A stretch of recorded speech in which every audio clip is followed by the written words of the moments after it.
Welcome along to the 9 till noon show. It's Michaela Clark in this morning again for Grey Hughes. It's another glorious day here in Letterkenny, and I hope it's as nice wherever you're listening this morning. If you've got anything you want to raise or you want to join any of our discussions, as always, you can give us a call on 074 91 25000 or text or WhatsApp 086 60 25000, and you can also email comments at highlandradio.com.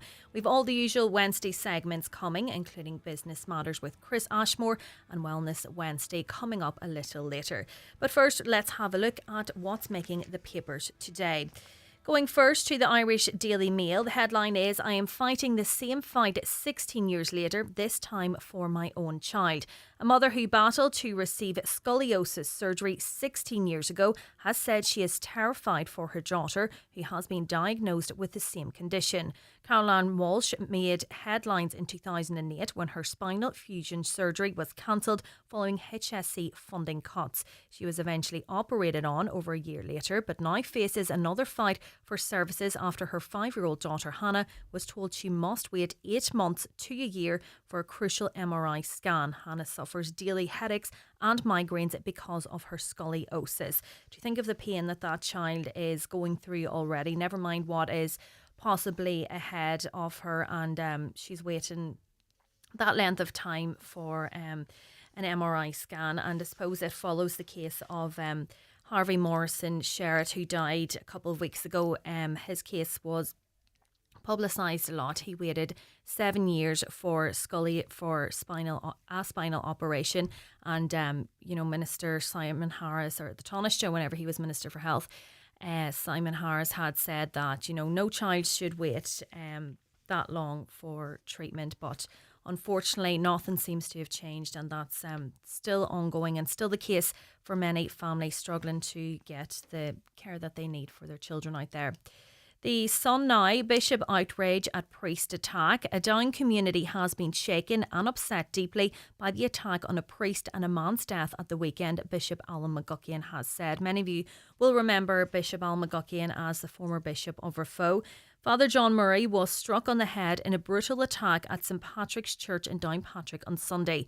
He was approached by a man who asked if he would hear his confession ahead of the morning service, He was then attacked as shocked parishioners arrived for Mass. So yesterday, Bishop McGuckian said that the whole community has been shaken and upset deeply by the recent events. And you will have heard Bishop McGuckian at times of tragedy here in Donegal. He was a great speaker, and he did provide such support and comfort to anybody that needed it. So I suppose the community in Downpatrick will receive much solace and support from Bishop McGuckian as well.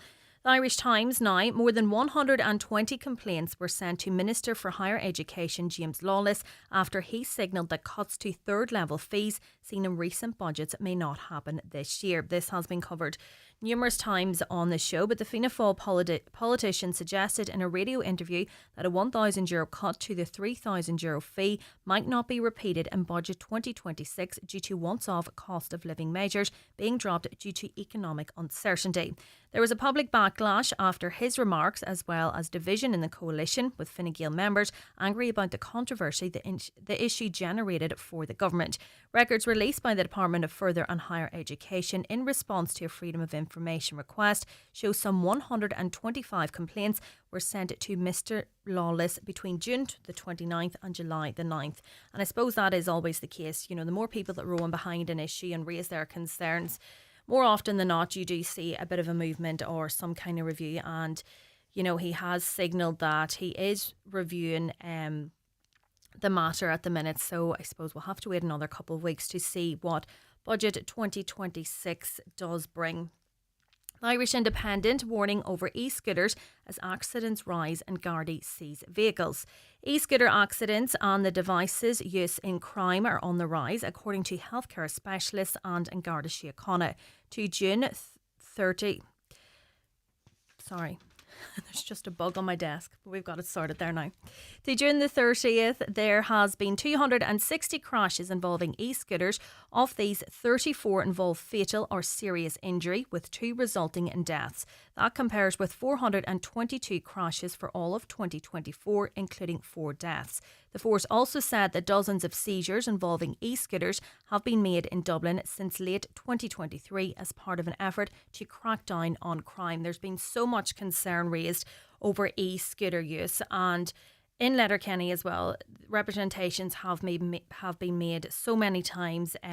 We've covered it in news. It's been covered on the 9 till noon show previously. And Gardaí have said that, they shouldn't be used on footpaths. But obviously people are ignoring that rule. And it is quite, I suppose, an economically viable mode of transport because you don't need tax, you don't need insurance. But it's the danger they pose then. They're so silent, you don't even hear them coming up behind you. You could easily step out in front of them, and the e-scooter user isn't anticipating someone's going to sidestep into their path as well, but the danger it poses for them and the unsuspecting pedestrian as well.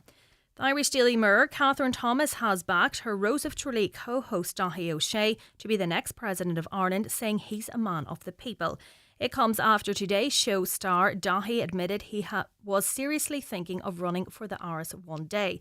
At the launch of the Rose of Tralee yesterday, Catherine was asked if she backed him for the presidency and insisted, "I do. He's a man of the people and everybody loves Daithí. Daithí is very Irish," she says.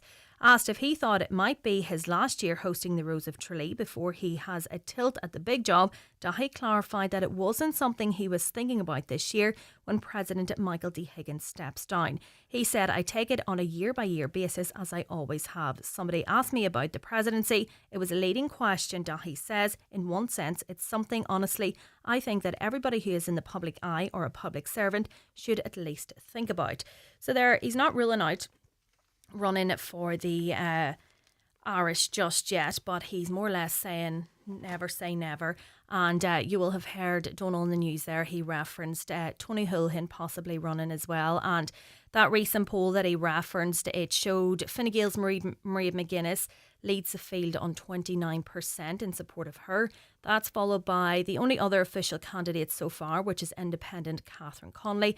Next was Sinn Féin's Mary Lou McDonald, who still hasn't confirmed if she will be running. And former Chief Medical Officer Tony Holohan and former Taoiseach Bertie Ahern were both on 15%. And Tony Holohan did say that that research carried out and the results of that was encouraging as well. So I'd say he's thinking about throwing his name into the hat there. The Irish Daily Star, some of you may have seen the shocking footage which emerged of a terrified horse crashing headfirst into a moving car after its handler lost control during a funeral procession. An animal rescue charity has now called for a Garda-led animal welfare crime unit to investigate the act. The dramatic footage shows a number of people driving carts and sulkies with horses attached and several more riding horses on the main R833 near Liffey Valley Shopping Centre in Clondalkin, Dublin, alongside a horse and carriage hearse. 2 other people on horses are seen galloping along the green verge of the road as a number of vehicles, including a bus, pass in the opposite lane. One of the horses and carts then passes out of the hearse as the horse canters at speed along the road, and a person on the cart is heard shouting "no, no," and uses their hand to try and direct traffic out of the way. I can only imagine the absolute panic of the owner of the horse and the drivers, the motorists that were, they're obviously moving at a slow pace, but the horse was injured, but it could have been so much worse. There could have been so many people injured in this and so many more animals injured. And it would have been very frightening, and thinking that a horse was coming at speed and the force of the horse that could have went through the windscreen of any vehicle. Finally, for now, the Finn Valley Voice. No fault of Letterkenny in Letterkenny University Hospital. No fault of Letterkenny University Hospital in Palestinians' case is a headline there. We did reference this yesterday, how a group of Palestinian families were due to be relocated to Letterkenny and their children were due to receive care at Letterkenny University Hospital. But the mothers raised concerns over the care. They believed that the care that their children would be given at Letterkenny University Hospital would have been inadequate, and they were calling for them, if they needed to be relocated, to be relocated within a 2-hour commute of Dublin. We understand now that that relocation has been paused. But in the Finn Valley Voice, the front page, a local man who recently received cancer treatment at a Dublin hospital says that the 2-hour limit does not indicate poor levels of treatment in Letterkenny. Dublin hospitals often specify that recently discharged patients with serious conditions stay within a 2-hour travel radius of Dublin. They can then be rushed back if complications requiring specialised treatment occur. Dublin has specialised staff and equipment dealing with specific conditions in particular hospitals. It would be just the same if the patient came from Northern Ireland or a nearby part of Britain, the patient told the Finn Valley Voice. But surely if these children were to be relocated, that all that would have been taken into consideration, the details of the care and what aftercare they may have needed. Well, that's all that's in the papers today. You can have a look at them for yourself. We'll be back in a couple of minutes. Daily newspapers are courtesy of Cosgrove, Centra and Diner, Mountaintop, Letterkenny. The 9 till noon show is brought to you by Letterkenny Credit Union, with monster loans available up to €60,000 for all occasions. Visit letterkennycu.ie. Discover amazing deals at Floyd's Restaurant, Ballymagori, Strabane. Enjoy a 2-course menu for £19.95 Monday to Friday, Euro for pound night Wednesday and steak night Thursday. Sunday carvery from 12:30 to 3:30. Party packages and function rooms available. Call 02871 382905 to book. At Northern Regional College, enrolment is open for courses starting this September. We have courses for all levels and interests, including engineering, science, hospitality and tourism, sport, health and social care, and much more. Apply online now and start your career journey at one of our local campuses at Coleraine, Matterfelt, Newton Abbey, or our new Ballymena campus. Visit nrc.ac.uk for more information. Go further, go higher with Northern Regional College. Would you like a holiday? How does a new car sound? Or pay off those bills? Well, get ready for Highland Radio's Mega Summer Draw and your chance to win big. We're giving away €2,500 cash every Friday from August 15th to September 5th. And on the 5th of September, one lucky winner will take home a whopping €10,000 live on the 9 till noon show. So that's 5 chances to win big. Tickets are just €15 or get 5 tickets for €50. Head to highlandradio.com and enter our Mega Summer Cash Draw now. Don't miss your chance to make this summer unforgettable. Only with Highland Radio. Highland Radio Time Checks brought to you by EirGrid, the operator and developer of Ireland's electricity grid. EirGrid, powering up communities, powering up Ireland. The time is now 17 minutes past 9. I'm joined now by Mervyn. Good morning, Mervyn. Good morning, Michaela. So, Mervyn, you had a bit of an incident on Saturday morning. Can you describe to us what happened? Yes, I'll do my best. We were, my wife and I, we live on close to the Inishowen 100 Drive, a place called Tremone Bay. Mm-hmm. And we went out, we're farming sheep, and we went out that morning to move some lambs from a field that is along the Inishowen 100. We're going to have to just walk them about 130 metres along that road. Yeah. In the process, and we were quite oblivious to the fact that there was a cycle race in progress, and that was the Donegal Ultra 555, mm-hmm. which I had never heard of, to be honest, but it's important to cycling enthusiasts. So we just had brought a group of lambs out of a field onto the road to go up the road with them, and as I always do, I charge on ahead on a quad to get to the next corner to warn any oncoming traffic or whatever. And when I got there, there were 2 cyclists coming down at real high speed and just nearly on the corner. So I shouted a warning, and they disappeared around the corner. The lambs were at a safe distance away for them to get stopped, but so I continued on up the road to the next junction, which is just a short distance up the hill, and to warn any further ones that might be coming. And sat there for a minute, nobody came, and my lambs didn't appear either. So I decided I must go back. There's something wrong. So I went back to the corner and just go, and my wife was shouting, some of them are back in the fields where they came out of. Some of them are, I've jumped the bank on the other side over a fence into my ewe flock. And apparently the two cyclists had momentarily stopped and then decided to charge on through just when their lambs were on the road. So we then tried to... I was there then to try and help, and we had them sort of contained. But in the meantime, another couple of cyclists came flying down and continued on again through them. And so lambs were bolting in two directions, some back into their field, some over the fence on the opposite side. And I suppose that was difficult to try and contain them yourself and your wife. You have a process in place to move them, but... whenever they're scattered like this, very difficult. It was chaos. Yeah.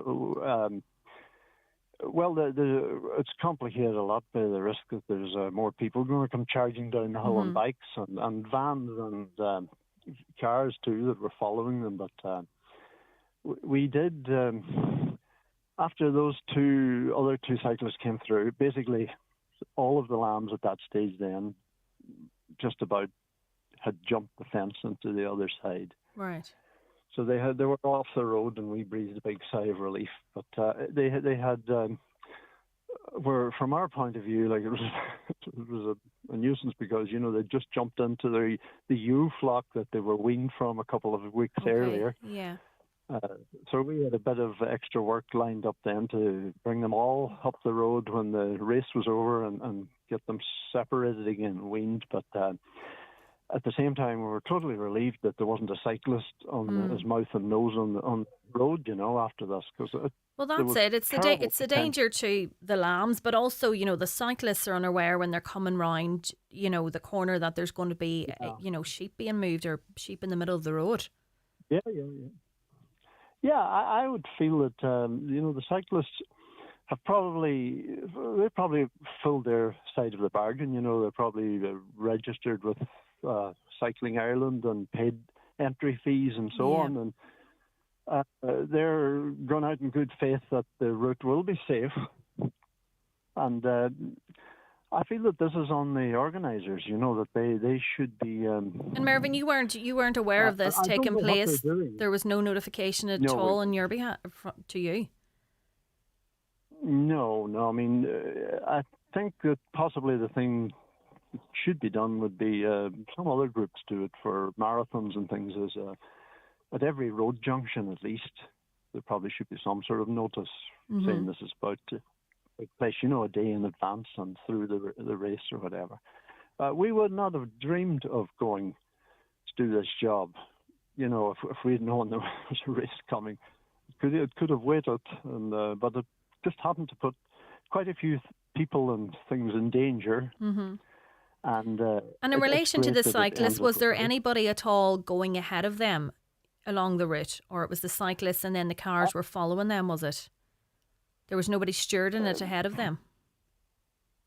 There were certainly the two that came through first. No, there was no one ahead of them. Right. There was maybe a couple of vehicles came behind them. As far as I can remember, as I say, it was chaotic. So my recollection is that there was no car in front of the pair either, but there were loads of vehicles behind them. Yeah, and you can just imagine, if there was this, there was two initially that came through, but if there was a large number of cyclists coming all together, say there was 10 and, they came across the lambs, you could imagine, the pile up then, there would have been serious injuries. Well, even one cyclist on the road would have been too many, would I be concerned. And like, a 40-kilo lamb bolting just easily capable of knocking someone off a bike, or off their feet either. It shouldn't be allowed to happen. And the reason I got onto your show was just to try and. I don't believe for 1 minute that we were the only people that were unaware of that race along the route, you know. And so I think that the organisers need to do better. And have you spoken to them? Is anyone coming on the show? I think some contact was made. Yeah, there was contact made, but it could have very easily been a herd of cows, and they wouldn't have moved as quick as the sheep or the lambs. Yeah, that would have been probably maybe they wouldn't have maybe the cyclists wouldn't have charged through a herd of cows. You know, that's possible. I do fully understand their frustration taking part in a race. You know, it's just devastating for them probably to have to stop, you know, and lose seconds or whatever. Yeah, that's it. I get it, you know, but safety. They need to be kept safe. The public needs to be kept safe. Yeah, it's an all-round approach is needed for those taking part in the race. And as you mentioned, you know, people living along the route and farmers like yourselves. Did you lose any sheep, Mervyn, or did you manage to get them all together again? No, they all ended up after the second charge of cyclists came through. There was a couple more on top of the bank on the other side of the road, and they jumped the fence as well into the ewe flock. But we're all in there, and the danger was over. Yeah. And has there been any other events in the locality, not necessarily this kind of race, that has taken place and you have received notification of? Well, yeah, we've had rallies passing, car rally, and you're giving good notice for that. Yeah. They always be well notified, and then the roads closed, of course, too. You know, everyone would be aware of that, but they're probably, well, as to say, I was going to say they're probably more dangerous, but maybe they're not. You know, because like a cyclist doesn't have a roll cage or a crumple zone or whatever on his vehicle. Yeah, absolutely. You know? So cyclists are very vulnerable, and. We have marathon running here. It comes past the I should know the name of the race well, but anyway, it's left me. There's a ultra sort of marathons, 2 or 3 I think in a row come past here often, and the organisers there are out and they have little flags planted along the junctions. Yeah, so you're aware that an event is taking place. So yeah. And you kind of know, and you know, if you have some warning prior, you can go online nowadays and easily check, you know, and find out what is on. Yeah. And that's exactly what we did when we got back to the house that day. You know, we went online and discovered this race, you know, and that had been going on for, I think, a day before that elsewhere. So it seems to be a big event. Yeah. But, can I ask, did any of the organisers? Did you get any information about Well, I know Carleen was in touch with the organisers and we're waiting on a response. So we'll bring that to you as soon as we get it. I'm also joined by Mary. Mary, you're of the same view as Mervyn, that the race passed your house, but there was no prior warning as well. Yeah, this has been going on now for a few years. And it was the busiest weekend. Obviously, the Kilmany Festival was on. It was a good day, and we had hired a gentleman and to cut our hedges on a very, very narrow road. Our road's on a brae, and the speed that the cyclists were coming down, followed by their promoting vehicle behind them, was ridiculous. Someone could have been killed quite easily. It just locks us in our houses practically for a whole day. And that your location, you know, at the brae, that's a clear lack of visibility for the oncoming cyclists as well. So they're assuming that the road is clear. Well, I mean, there could be anybody on the road. I mean, I've been caught out before in previous years trying to come up that road and having to literally go into a field over a ditch. And they have no consideration for anybody because they can be quite rude as well. And the fact is, look, I'm not a spoil sports by any means, but the fact is that nobody got any indication that this was going to take place. And Mary, you said that it has happened previously as well. Did you receive? Oh, yeah, it's been on previous years. Did you receive We've notification never in previous had any years? indication. Never. Okay. Nothing. I actually phoned the guards a couple of years ago and they really weren't interested. And I said to them, surely if there's a car rally or if there's anything else on, the council or somebody should monitor the roads, Yeah. inform the residents in the country areas that this is going to happen, because someone is going to be killed. Mm-hmm. Or on a country narrow road where two cars can't meet. Yeah. And I'm it's sure the problem, it's the main Wild Atlantic Way. Yeah, it's a the very Wild busy Atlantic route. Way route. And on that weekend, obviously, there was camper vans, all manner of people coming up and down the road, and everybody has to sort of get in or stand out of their way. It's not on. If they want to go and race bicycles, let them do it on some track somewhere, not on the public road. No. Well, I suppose, And as I said, they can race on the public road, but as long as you're given notification, that's the main thing, the main concern but for I really safety don't for all. think on certain parts of the road, I don't think it's acceptable that they can race at such a speed. Mm-hmm. Like what happens is one bicycle will come down the road past our house doing, I don't know how many miles an hour, faster than a car, and followed by his promoter in a big van. Yeah. Doing just the same speed. So where do you stand in, or what do you do if you meet them? Yeah. Given But if they had the manners to just send maybe a week beforehand a leaflet around. Mm-hmm. It's all right saying go online, but a lot of elder people don't go online. Yeah, well, that's it. They could, I'm not sure. I'm sure there was, notification on social media or whatever. But as you say, many people don't, unless you maybe follow the page, you might I didn't know see about it until it. I saw them. Yeah. And I thought, oh my God, not again. A whole Saturday taken over by people on cycles up and down a road, just owning a road and an area. Mm-hmm. The whole area over the Gap and Mamore or Clonmany, down through Desertigny and into Buncrana, taken over by a race. Yeah, they don't need to close the whole area for the whole day. They can close certain routes, I suppose, and move them road closures along, so they're not impacting people living there too much as well. But any kind of measure would have no doubt been a huge help in relation to this. Well, you could have planned, because, this time of year, farmers especially, they have no respect for the farmers anyway, but the farmers are taking home turf, cutting silage, doing all manner of things, maybe moving animals that last gentleman talked about. Yeah. And, where is the warning for us? Nothing. Yeah. So I do think either the council or somebody should take this on board and, if possible, maybe a week beforehand, notify the people.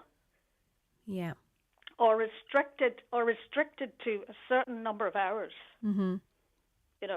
Which I think would be very acceptable to most people. Yeah. We're not being unreasonable. But anyway, thank you. Thank you, Mary. And Mervyn, would you agree with that if there was road closures in place, that, it was a certain period and you can move the closure along the route? That would be a safer option, yes. I'm not sure how it works for the cyclists, because some of these ultra races mean you don't stop. I think that it's a continuous run from beginning to end. Right. I think I'm not. You could confirm that with the organisers, but I think it's an endurance thing, and they wouldn't want to be stopping too many stages probably along the way, but. Just prior warning of the event is obviously necessary, and everybody can prepare then for what is happening. Yeah. Well, it's clear from listening to Mary that cyclists could do with a bit of a win, a PR win, because there's already a lot of conflict among cyclists and other road users, and so I'm appealing to the organisers of this, that they will go out, that they will take this as a warning and a very lucky near miss, you know, and that they will do better and just make it watertight that this kind of risk won't exist. Yeah. And a road closure for a couple of hours might be the safest thing, but that's up to County Council, and I don't know what about the rest of the public might agree, but whatever. But you can't keep putting people at risk like this. Yeah. Mervyn, thanks so much for raising that issue with us. And as I say, that we have contacted the organisers, and as soon as we get a response, we will bring that to you. A couple of you have been in touch. A listener says there were notifications about the race online and the organiser was on the radio and in the papers discussing it. What more can they do? It's unreasonable to expect a letter sent to every house. The financial cost of that would be astronomical on a wee group of people. I suppose just the concern is that, not everyone is online. You might have missed it in the paper, you might have missed it on the radio, but as I think it was Mary was saying, if you have some flags along the way, people know there's an event happening. Even if they put up one sign in the local area, that would alert people to this. It's just a serious safety concern for the cyclists themselves coming round into a flock of sheep, or, the farmer, they could have lost lambs in this case. As Mervyn was saying, it was just chaos at the time whenever the lambs scattered everywhere. But, it could have been a lot worse as well. The vans are not promoters, another listener says. They are service and safety for the cyclists. All cyclists are required to have service with them. Another says, lack of communication. You think that the organiser would have advertised it better. Morning, Michaela. Mervyn is right. I encountered that bike race on Saturday too. I was photographing a wedding at Lacca Bridge and some cyclists came flying through when we were organising a photo with the bridal party. They came in at a high pace and could have easily injured one of the bridal party. I saw no signs up warning of the race. That comes in from Stevie.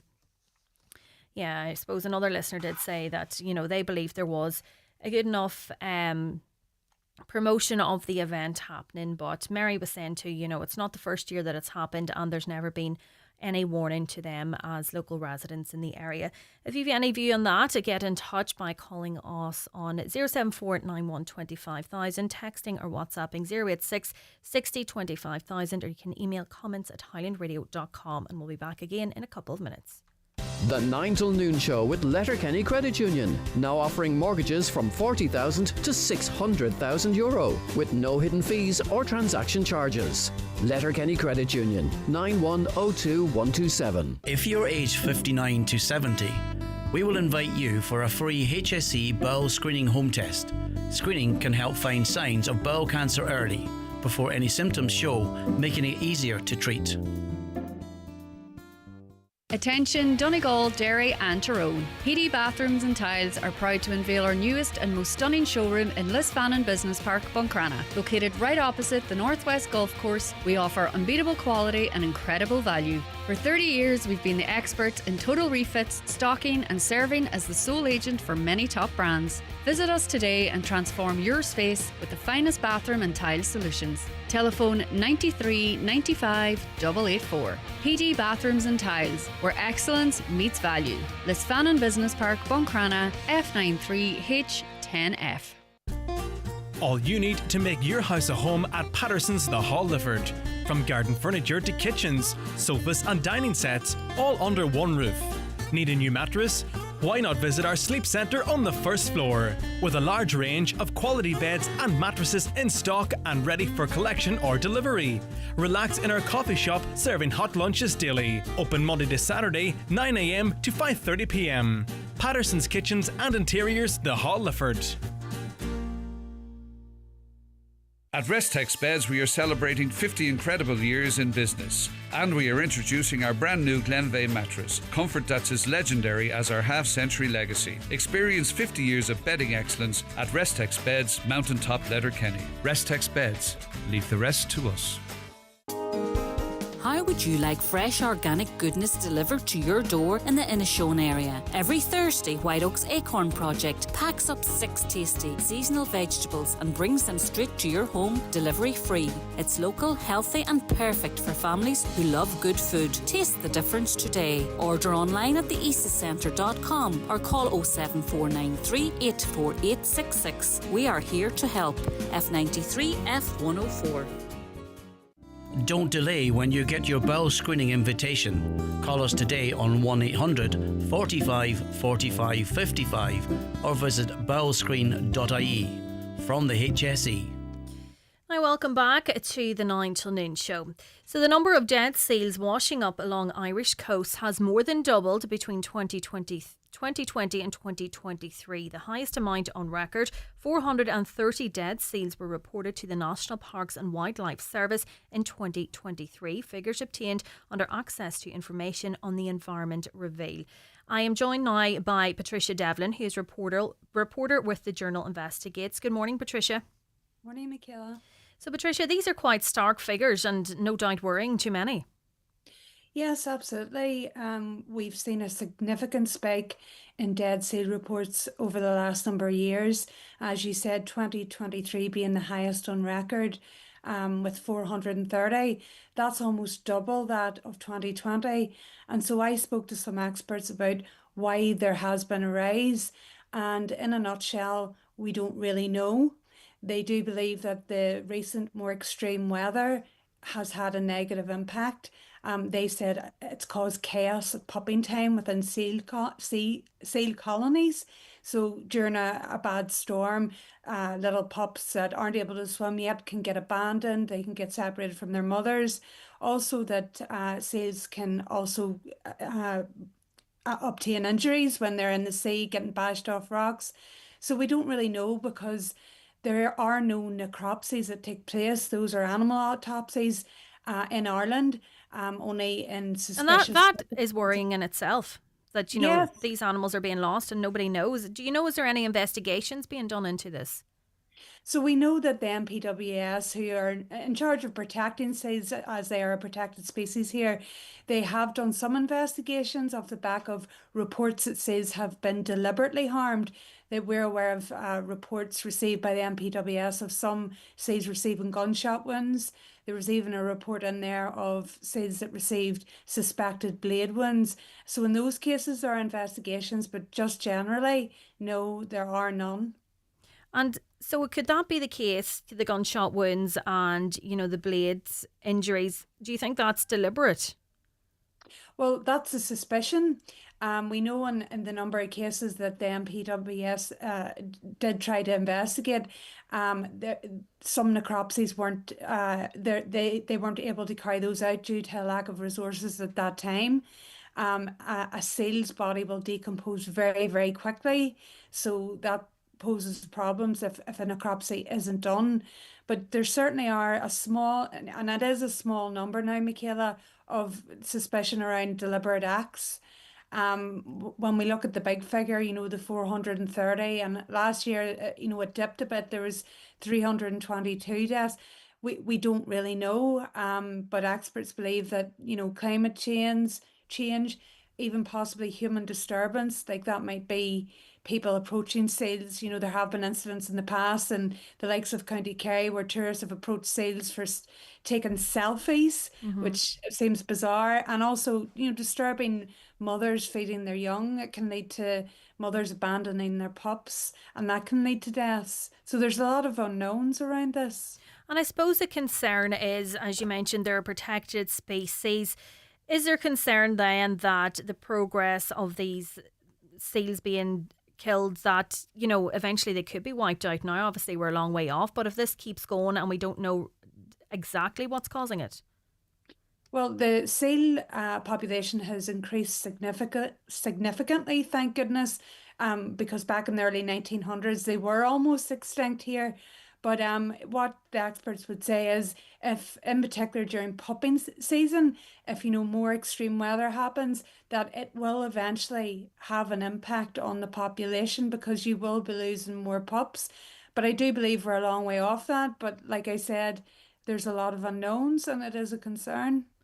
And in relation to the weather events, we're seeing more and more of that as well. And that is outside our control. So, there's nothing really, I suppose, people can do, or, the agencies and the authorities that have the power to do something, we can't control that either. Absolutely, Michaela. It's really challenging. seals as well, they're huge animals. Seal Rescue Ireland can only rescue seal pups. They can't rescue, injured seals that are on the beach. They can try to help them, but I mean, it's just impossible. So again, yeah, a lot of unknowns, but it would be great to have data around, why are we seeing seals being, so many dead seal reports? Is it because of climate change?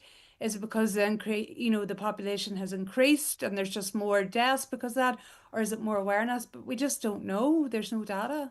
And do you think, if there was more data, that obviously we could signpost the resources exactly where we need? In Donegal there was 69 seal deaths in 2023. So, we've talked so much about that something does need to be done, but if, it's kind of such a gap that we don't have the data. Yeah, that's the baseline for everything, really, Michaela, is you need data to be able to, look and see what can be done, what can't be done, what to expect, what you can predict, and that's really it. So, I mean, that's up to the authorities to do. Seal Rescue Ireland do an amazing job. They're rescuing pups, but they're also gathering data, and it's such a small team for covering the whole of Ireland. So, they've laid the basis for that, and they would certainly like to see that happen. Yeah. Patricia Devlin, reporter with the Journal Investigates, thank you so much for joining me this morning, and you can read more about that on thejournal.ie. We'll be back again after this short break. The 9 till noon show is brought to you by Letterkenny Credit Union, offering low-rate car loans with fast approval. Apply online at letterkennycu.ie or in office today. Is your little one starting big school this September? At Dunnes Stores, we've got you covered for those memorable milestones. From waving goodbye at the gate to snapping that first proud photo in their new uniform. Feel confident as they take their next big step with quality schoolwear. Pick up a 3-pack of Playproof polos from €5. Pair these with Easy Care joggers also from €5, plus a comfy sweatshirt from €3.75. Shop back to school in store and online now. Dunnes Stores, always better value. Terms and conditions apply. Indulge yourself with friends or a loved one at the Spa at Orchids at the Holyrood Hotel in Bundoran. A midweek or weekend spa break is the perfect way to escape from life for a while. Take a leisurely walk along the Atlantic coast. Enjoy a dip in our private pool, a plunge in our Canadian hot tub, and treatments of your choice before dining in one of the Holyrood Hotel's acclaimed restaurants. The Spa at Orchids. Book now at holyroodhotel.com. PDO thread lifts and skin boosters, which rejuvenate the skin by improving facial contours, lifting and tightening the jowls, neck, cheeks and eyebrows, are available at Genesis Aesthetics and Skincare Clinic, Gweedore. To choose the right aesthetic treatment for you, contact Mary Ferry, your aesthetic practitioner. Also offering fat dissolving treatments, dermal fillers and laser treatments for all skin conditions. Hair and makeup packages also available. Genesis Aesthetics and Skincare Clinic, Gweedore. 07495 325 75. Get ready for the new school term at your local Maple store. Whether it's stocking up on lunchbox snacks, after-school treats or everyday essentials, we've got everything you need. Plus, when you spend in-store this month, you could win a back-to-school box packed with snacks, stationery and more. Pop into your nearest Maple, Milford Express, Carrigart, Falcarra and Castlefin. Express Burton Port, Derrybeg, Ballyliffin or Moville. Maple stores, keeping it fresh, local and convenient. Follow your Maple store on Facebook for more. Highland Radio weather updates with McElhinney's. Get back to school sorted with all the essentials from school jumpers to shoes. Visit our kidswear department in store or shop online at mcelhinneys.com today. Today's weather, very warm and humid. Scattered cloud will build through the afternoon and a few showers are possible later. Highest temperatures today of 24 to 27 degrees. Now, there has been a significant development in the case of Private Sean Rooney. Prosecutors in Lebanon have formally launched an appeal against the sentences handed down over the murder of the Irish peacekeeper. I'm joined now by Sinn Féin Deputy Rory Murku, who is a family friend of the Rooney family. Good morning to you, Deputy. Morning, Michaela. So no doubt this is a hugely welcome development. It is now. I suppose on some level seeing is believing, and we need to see delivery upon this. But look, I had written to the Taoiseach and to the Taoiseach in relation to the fact that nobody could have been happy, particularly from an Irish perspective, in relation to what had happened in court in Lebanon. in front of the military tribunal, and the fact that Mohammed Ayed was found guilty of murder of Sean Rooney, but that this had happened in absentia and that nobody knew where he was. So one of the promises, obviously, that has happened, and obviously I wrote to the government wrote and engaged with the Lebanese authorities. I know that the Taoiseach was speaking to the Minister for Justice and the Minister for Defence from Lebanon, and they have made a promise that they would do everything in their powers in relation to taking Mohammed Ayed into custody. That needs to happen as soon as possible. I think there needs to be an explanation in relation to why the situation arose where he was allowed to leave custody. And then beyond that, no one was happy with a 1 month sentence, a 3 month sentence, and then derisory amounts of fines in relation to what was a brutal murder of obviously Sean Rooney. And it's very lucky that 3 of his comrades weren't dead either. And obviously Trooper Shane Kearney was very severely injured.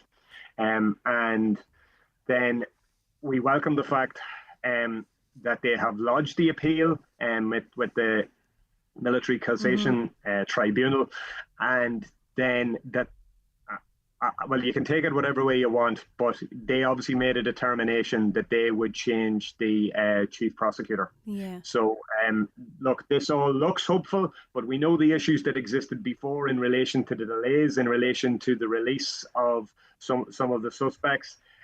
Before they were before being found guilty. So none of this is good enough. So we need to make sure we maintain whatever pressure we can on the Lebanese authorities. We need to make sure they do their utmost in relation to delivering justice for Sean Rooney and his comrades. And then beyond that, this state also has to make sure that it does absolutely everything from a point of view of seeing right by Sean Rooney. And we know that Michael Delaney still has SC has an independent review ongoing, and that's into internal tactics, techniques, processes, and procedures, that relate to obviously that particular tragic day. So we need to ensure that finds its way to a conclusion. I think it's to report in the autumn. And again, we need to ensure that all the information that is out there is provided to Natasha and the Rooney family. And have you spoken to Natasha since this news emerged yesterday? No, I haven't. I will make contact as well. I would be very friendly with Natasha's mum and dad and other members of the family also. You know what I mean? I would see that. I would see them very often. But obviously, this news came in particularly late. And again, the family would. At the end of the day, Natasha makes whatever statements are made in relation to the family. So I'm making statements on behalf of myself here. But I think most people would be in agreement that Sean Rooney was a heroic young man. As I say, I've seen testimony, even from the UN in relation to this. The General Secretary Antonio Guterres has wrote a beautiful letter, which is I've seen in the grandparents' house in relation to his heroics and how he saved others from death on that particular day. So we need to see right by him. We need to make sure that we learn what can be learned in relation to what it will always be a very dangerous job, but an absolutely necessary job, and that's peacekeeping for the UN. And I suppose the government, there's so many peacekeepers in Lebanon, and the government now taking this stance, it shouldn't have got to this stage anyway, but it is some, support for them out there as well, that the government's behind and they're trying to ensure that justice will be served, particularly for Private Rooney. But, that everybody that puts their life in dangers out there, that, the government is behind them, and, hopefully we don't have a repeat of this, but that they're keeping a close eye on the judicial system out there. Yes, look, we hope that we don't have to deal with many more of these cases, obviously, where someone had, like Sean Rooney, made the ultimate sacrifice. But when that happens, you have to do two things. You have to look after him. You have to look after his family. You have to make sure that we have the correct procedures and guidelines and, as I say, tactics and everything else from a point of view of we mitigate the dangers that exist in relation to peacekeepers, and we do everything from a point of view of keeping them safe. But also in scenarios like this, we do everything of making sure we keep the Lebanese authorities' feet to the flame in relation to delivering justice. But beyond that, we also have to make sure that we do our pieces here. And we all know the issues that even existed that I think shocked us when the fact is information wasn't always forthcoming from the United Nations. And that's not good enough, because Sean Rooney was over there as a member of the Irish Defence Forces, but he was also there on a UNIFIL mission. So it's an absolute requirement that both the Irish state, that the Defence Forces, and that the United Nations, do right by those that serve, and do right particularly by those who made the ultimate sacrifice, as I say, and they were out there peacekeeping in a part of the world which is incredibly dangerous. But let me tell you, you can even take it on the point of view, obviously, that the Israelis did not want Irish peacekeepers there. That just tells you the importance of this. They're put in a very dangerous circumstance and situation. And as I say, none of that was helped by some of the statements that have been made by Hezbollah and others beforehand, of accusing the UN of UN soldiers of being Israeli spies, because they were no longer being informed of via the Lebanese armed forces of the actions of the UN. Look, a very dangerous job. We have to ensure that we do the absolute best from a point of view of securing obviously our troops, but beyond that, we also need to make sure that that there is justice delivered. And do we know how long this appeal may take? I know there's been so many delays encountered so far, and I'm sure Private Rooney's family just want justice, and adequate justice that they would see fit eventually served. Yeah, we would also like to see that this would happen in a timely way. We couldn't say that has been the process to date. Everything took far too long. There were too many delays. The information wasn't necessarily provided to the Rooney family, wasn't even provided to this state. I know I spoke to the Taoiseach and Taoiseach in their various positions over the last while in relation to this. And I would say they were not happy with their interaction with the Lebanese authorities in any way, shape or form. I'm assuming that has improved somewhat with the change of government. Now, none of us were happy with the end result that happened, as I say, with Mohammed Ayad being found guilty but in absentia, and the issue in relation to the derisory sentences that were given out to the others. But look, we welcome that there is movement, but it needs to happen. It has to happen reasonably swiftly. But you know what I mean, and that's not taken away from the fact that obviously due diligence and whatever has to be delivered in the court setting. But look, a huge amount of the information is out there. We're well aware of what happened. We're well aware of the heroics of Sean Rooney. We're well aware of the murderous intent of others. And we need to ensure, as I say, that justice is provided. And yes, it is not okay that this would drag on the way it did previously. Yeah. Deputy Rory O'Murky, thank you so much for joining me this morning. And of course, we'll be keeping a close eye on that. And hopefully, as Deputy O'Murky said there, that this does quicken at pace now, and we do see some justice served, adequate justice for Private Rooney. Just to mention before we head towards the news at 10, Highland Radio's Mega Summer Draw. What would you do with €20,000 in cash? You can buy a ticket today for Highland Radio's Mega Summer Draw, and you will have 5 chances to win big. Every Friday from the 15th of August, which is this Friday, to the 5th of September, we will be giving away €2,500 in cash. And that's not all. On Friday the 5th of September on the 9 till noon show, we will be drawing a ticket where one lucky person will win €10,000. To buy a ticket, simply go to highlandradio.com, click on the draw link, and you can get 1 ticket for €15 or 5 tickets for €50. Don't miss out on your chance to win big with Highland Radio this summer. What a lovely summer treat that would be too, wouldn't it? A nice €2,500 and then possibly €10,000. We'll be back just after the break. The 9 till noon show with Letterkenny Credit Union. Simplify your debts with a debt consolidation loan from Letterkenny Credit Union. Call us on 074 910 2126 or apply online via our app or in office today. It's time for the mid-season sale at Easy Living Furniture. Enjoy massive savings in store and online with hundreds of special offers across all of our departments, including sofas, dining, bedroom, mattress, home accessories and more. Looking to upgrade your home? Look no further. We have the furniture you want at prices you'll love. Shop now at Easy Living Furniture, Crescent Link Retail Park, Derry, Londonderry. Scientists have said Arena 7 fun levels rival riding a unicorn through space. And they're right, with bowling, Laser Quest, a kids' adventure centre, a pool hall and more, all under one roof. Arena 7 in Letterkenny is your ultimate family destination this summer. Ready for a giant summer adventure at unmissable value? It's just a small step away in Northern Ireland. Blast off with family deals at the Armagh Planetarium. Early riser offers at the iconic Titanic Belfast. Dive into history at Ulster Folk Museum. Free for under fives. Explore Carrickfergus Castle on the Causeway Coastal Route.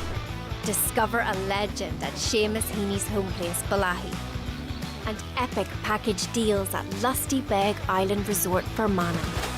Book now for great value summer offers at discovernorthernireland.com. Do you need help to make a healthcare complaint?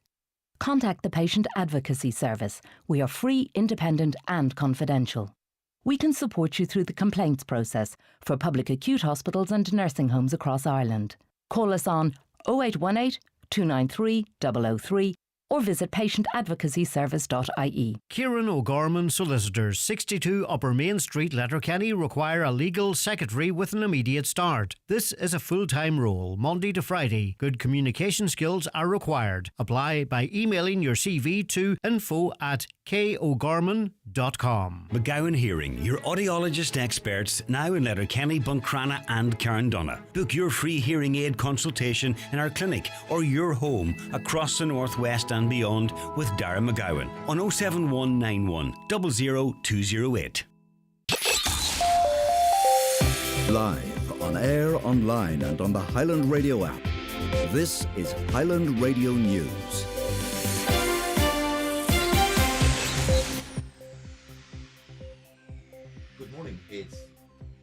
Good morning, it's 10 o'clock. Donald Kavanagh at the news desk. A new military chief prosecutor has been appointed in Lebanon following the controversy surrounding the trial into the murder of Private Sean Rooney. The UN peacekeeper's family and the Irish government expressed disappointment with authorities at what they believed were lenient sentences given to some of those involved in the attack which killed the 24-year-old. An appeal into those sentences has now been formally lodged following discussions between the Taoiseach and the Lebanese Justice and Defence Ministers. Simon Harris says it is a positive development. I'm pleased that the Lebanese government have now informed me that appeal papers have been lodged in the military court to appeal the leniency of the sentences. Sinn Féin TD Rory O'Murchu is a friend of the Rooney family, and a short time ago he spoke to Michaela on the 9 till noon show. They have made a promise that they would do everything in their powers in relation to taking Mohammed Ayed into custody. That needs to happen as soon as possible. I think there needs to be an explanation in relation to why the situation arose where he was allowed to leave custody. And then beyond that, no one was happy with a 1 month sentence, a 3 month sentence, and then derisory amounts of fines in relation to what was a brutal murder. Police in Derry say inquiries are continuing into material placed on a Republican bonfire in the Cregan area of the city. It's due to be lit on Friday. The pyre at Meanan Square features the names of people, including police, politicians and a 15-year-old boy who died in a drowning tragedy in the Waterside area in 2010. It also features crosshairs. Police say all offences are being investigated. Bundoran RNLI launched just before 4 yesterday afternoon following reports of an injured casualty at the diving boards area of Bundoran Beach. They found the casualty in the care of Donegal County Council's lifeguards and the Fire Brigade and National Ambulance Service. Because of the restricted location, the casualty was transferred by boat to a safe area for further medical attention. It's looking increasingly likely that Tony Holohan will enter the presidential race. The former chief medical officer says he's greatly encouraged by recent polling. With more, here's Stephanie Rowan. Recent polling shows Fine Gael's Mairead McGuinness leads the field on 29%. That's followed by the only other official candidate so far, independent Catherine Connolly. Next was Sinn Féin's Mary Lou MacDonald, who still hasn't revealed her plans. Former Chief Medical Officer Tony Houlihan and former Taoiseach Bertie Ahern were both on 15% in the Amórg research. Mr Houlihan has now told the Irish Times he's encouraged by this research. He said it's a significant decision and he's now consulting with his family and friends. Elsewhere, 35-year-old businessman Gareth Sheridan announced at the weekend his intention to seek a nomination. Donegal had the second highest number of seal deaths in 2023. The Journal Investigates is reporting this morning that 69 seals died off the Donegal coast. 103 died in Wexford. That was the state's highest figure. Nationally, 430 dead seals were reported to the National Parks and Wildlife Service in 2023. That compared to 201 in 2020. Nearly 1 in 4 workers took mental health leave last year. New research by SD Works shows 24% took time off to deal with mental health. The European average was 18%. 29% said their job negatively impacted their well-being, while 39% said they feel guilty when they take time off work. Human resources expert Damien McCarthy says employees are clearly in touch with their mental health. We do seem to have a better openness now. That really comes across in today's survey findings. I think there has been a change over the past number of years with regards to mental health and well-being inside in Irish workplaces. There is more open cultures, better conversations happening. It has become less of a taboo subject. And Ukrainian President Volodymyr Zelensky will take part in an emergency summit later with European leaders and Donald Trump. The online talks come ahead of Friday's face-to-face meeting between the US President and Vladimir Putin in Alaska. European leaders are expected to reiterate no decisions should be taken without Ukraine, including changing its borders by force. Donald Trump will be among those joining remotely. His talks with the Russian leader in Alaska on Friday are being described as a listening exercise by the White House's Caroline Leavitt. This administration has really used every lever, has taken every measure to achieve peace. And I think the President of the United States getting in the room with the President of Russia, sitting face to face, will give this president the best indication of how to end this war and where this is headed. Very warm and humid today with plenty of sunshine. Scattered cloud will build through the afternoon. A few showers possible in places later. Top temperatures 24 to 27 degrees Celsius with light to moderate southerly breezes. It'll be mainly dry tonight to start, but showers, possibly heavier thundery, may develop in some places. Very mild with temperatures not falling below 12 to 17 degrees Celsius. Light variable breezes. Tomorrow a great deal of cloud and some scattered showers. They could be heavy. Some brighter sunny spells as well with better sunshine through the afternoon and evening. Top temperatures on Thursday 21 to 25. And that's Highland Radio News. We're back with headlines at 11. Check all the day's news on our website, highlandradio.com. But for now, from the news team, good morning. The obituary notices for this Wednesday morning, the 13th of August. The death has taken place of Sean Doherty, John Ned, Ballysalla, Kilkenny, Malin. Sean's remains will leave Eamon McLaughlin's funeral home, Station Road, Carndonagh, this afternoon at 2 o'clock, going to his home. Funeral from there on Friday morning at 11:15 for Requiem Mass at 12 noon in St Patrick's Church, Aughatclay, followed by interment in the adjoining cemetery. The funeral mass can be viewed live on Eamon McLaughlin Funeral Director's Facebook page. Family flowers only please. Donations in lieu of desired to the Friends of Inishowen Hospice or the Donegal Hospice, care of any family member or Eamon McLaughlin Funeral Director. The death has occurred of Kathleen Doherty, née Coyle, Connacht, Kinnigo, Ballymcgan, Buncrana. Kathleen's remains are reposing at her home. Funeral from there at 10 o'clock on Friday morning, going to St Mary's Church, Cockhill for 11 o'clock Requiem Mass, with burial afterwards in the adjoining cemetery. The funeral mass can be viewed on churchservices.tv. The death has occurred of Betty McElhinney, Cully, Donegal Town, reposing at her son Tommy's residence at Golard Lahi from 12 noon today. Removal from Tommy's residence at 1:30 tomorrow afternoon, going to Rathini Presbyterian Church for funeral service at 2 o'clock, followed by burial in the adjoining graveyard. Family flowers only, please. Donations in lieu of desire to the Alzheimer's Society, Donegal Branch and Ballyshannon Community Hospital, care of any family member. The death has occurred of Margaret McDonough, Meanmore, Dunlow. Margaret's remains are reposing at her home from 12 noon today, finishing with rosary at 9. Funeral Mass tomorrow at 1 in St Cronus Church, Dunlow, with interment afterwards in the adjoining cemetery. Family flowers only, please. Donations in lieu if desired to Dunlow Community Hospital Patients Comfort Fund. The death has occurred of Mary Samuel, née Gourley, Gora Bridge, Scotland, formerly of St Johnson.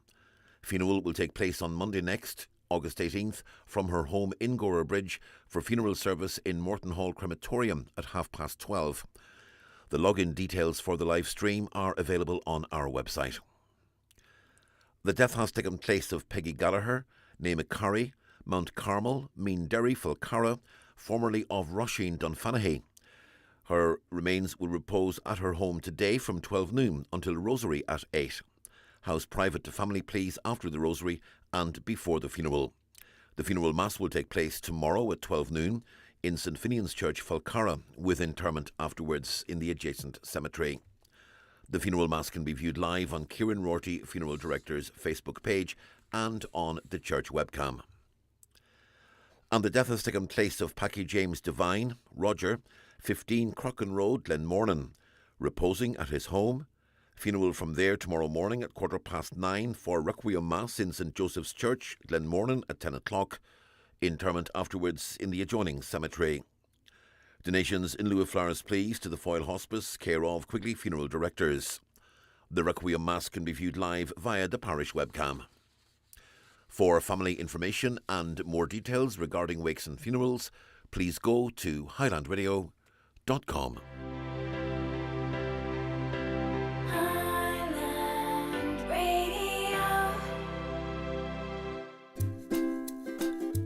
Life is full of tough choices, from what we'll have for dinner to finding better ways to save. From asking yourself, do I really want to spend the rest of my life with Brian, to deciding where to get a coffee. So why not make an easy choice and choose Eurospar? With trolley loads of value, sustainable choices and friendly service, it's always easy to shop at Eurospar. Your super easy supermarket. Unfortunately, we can't help with Brian. The county's #1 talk show, The 9 till Noon Show on Highland Radio.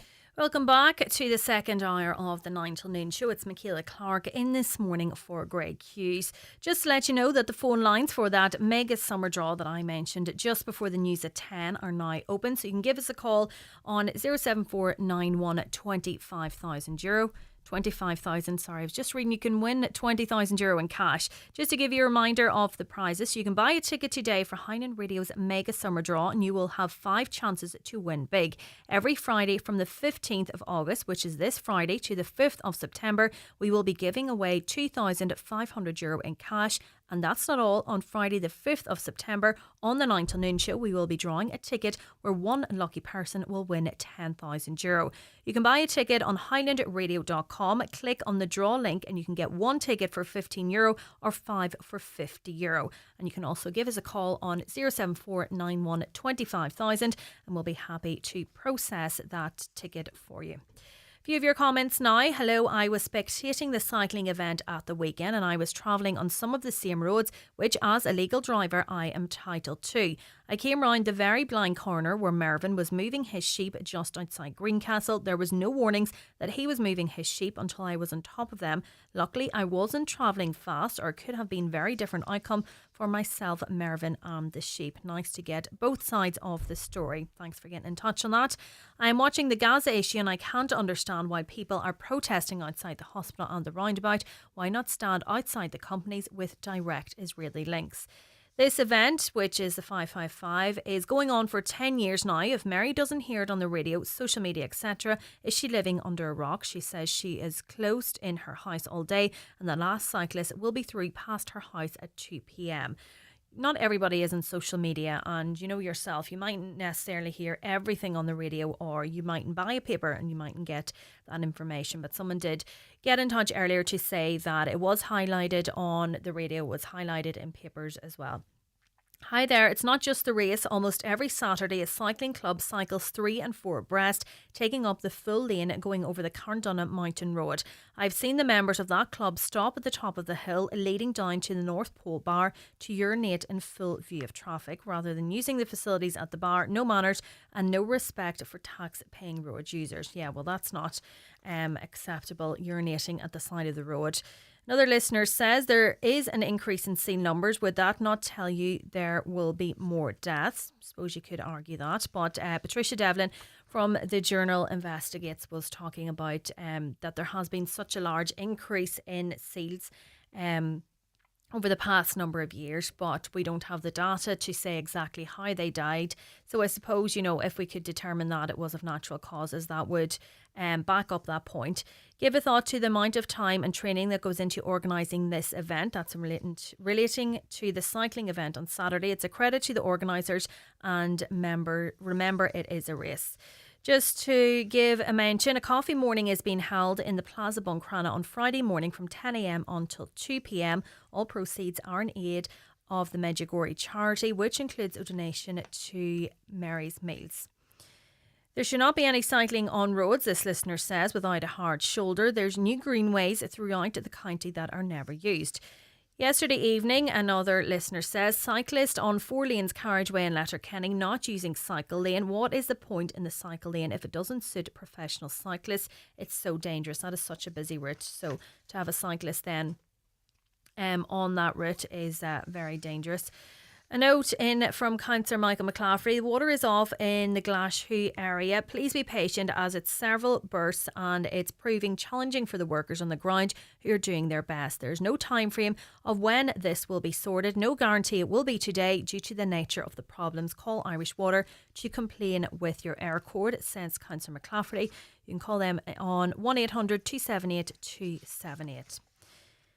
To whom it may concern, my name is Jason. I'm 53 years old, living in Port Arlington, and I have suffered with epilepsy for the last 28 years, and it has only been getting worse as time goes by.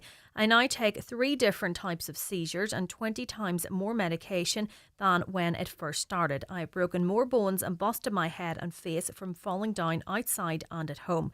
I've done all that was asked of me and have still been denied disability allowance, even though Citizens Advice said I'm entitled to it. My doctors say the same thing, and yet the DA say I don't qualify. I was just wondering if any of your listeners have the same problem as I do. Thank you for your time is the message there. So if anybody is in the same situation as Jason, get in touch by calling us on 074 91 25,000, text or WhatsApp 086 60 25,000. You can also, as Jason did, email comments at highlandradio.com. We'll be back again in a couple of minutes. It's time for Vision Ireland Bingo on Highland Radio. It's Wednesday the 13th of August. You're playing on the blue sheet for the daily prize of €400. The reference number is S3. It's game number 33. The numbers are 39, 34, 32, 15, 54, 36, 40, 3, 67, and finally 7. Phone your claim to 9104833 before midnight, leaving your name, contact number and the name of the shop where you purchased your book, and we'll call you back the next working day. Get all your Vision Ireland bingo information at highlandradio.com. Hybrid, plug-in hybrid, electric. Don't get confused. Get excited with Toyota, Ireland's best-selling car brand. At Kelly's Toyota, Letterkenny and Mount Charles, you get the power of choice. There's our wide range to see, including the Toyota CHR and the all-electric BZ4X, with power-up boosters of up to €3,000 and flexible payment options available. So order now at Kelly's Toyota, Letterkenny and Mount Charles. Toyota, built for a better world. T's and C's apply. Best-selling claim based on latest figures. Hey Susie, I'm an undergrad. Do I qualify for a student grant? Is your household income below €115,000? Yeah. One sec. You could be eligible for support worth between €500 and over €10,500. You're joking me. Searching for jokes. If your household income is below €115,000, you may be eligible for support. To find out if you are, sussoutssusie.ie. Brought to you by the Government of Ireland. Join me, Marty Free, listen every Friday night from 8 for Rocket Hits on Highland Radio in association with Arena 7 Letterkenny. Try their new interactive dartboards with lots of games that all the family can play. See arena7.ie. The 9 till noon show is brought to you by Letterkenny Credit Union. Digital loans now available. Apply online or via our app today and get your loan transferred directly to your current account. Now, many of you out there will be familiar with the Micah Action Group, and many homeowners affected by the defective block issue will have no doubt received great support from them over the years. But the Micah Action Group that was formed in 2014 is now this morning announcing that they are formally closing that campaign after 11 years of advocacy. I'm joined by Deputy Chairperson of the group, Tricia Sullivan. Good morning to you, Tricia. Good morning, Michaela. Thank you for having me. This is no doubt the end of an era. I'm sure it was a hard decision for yourselves to come to this stage. Definitely the end of an era. It was a difficult decision. It was something that we've been thinking about now for the past year. But when we look at the 100% Redress Party, they have 4 councillors. Now we have a TD in place, and it just seemed like the natural progression. The Micah Action Group was formed in 2014, and there was always going to be an end date. That was the goal, and this just really seemed like the right time. I mean, of course, there's so many issues, massive issues that need to be addressed, and this is just the beginning. But it did seem like the natural progression.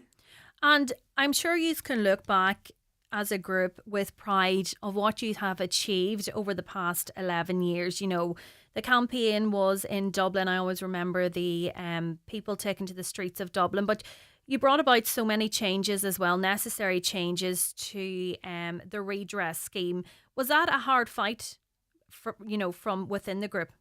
I feel like every day was a hard fight over all of these years with MAG, and it wasn't just one person. It was so many people who were involved over the years and gave up so much of their own private time, their family time, to help out and to really push. And I think that through their work for all of these years, it's what got us to the point where we are now, where we can proudly say that we are being acknowledged. And in terms of going forward now, you mentioned the redress, the 100% redress party. They will take this now in their own form. They've been elected to Donegal County Council and the Dáil. What do you see now going forward, their main challenges? Well, the main challenges, of course, are the retrospective grant payments. Those were promised around election time for the general election. They have yet to receive that money. IS 465, which is huge, IS 465 2025 is what dictates the science, what the correct science is, that it's pyrite and pyrrhotite and cannot be remediated. Therefore, you can't have these options of 2, 3, 4, 5. Everything needs to be demolished. So IS 465 went out to public consultation. That window is closed, and I'm so happy to say that there were many, many people who responded to that and made their submissions. So that's currently being reviewed at the moment. Some other issues that are going on are downgraded homeowners. Over 100 homeowners have been downgraded based on inaccurate science. They were required to very quickly submit their appeals back in 2023. Most of them submitted their appeals and they have yet to hear back. And it's truly unfair. These decisions were made by the housing authority based on inaccurate science. So that's a major issue. And I think the thing that's closest to my heart and the reason why I joined MAG was for the vulnerable people, for the elderly people who can't get on the scheme. They're old, they're frail, they're tired. They can't get a loan because they're too old to get a loan. They don't have the savings.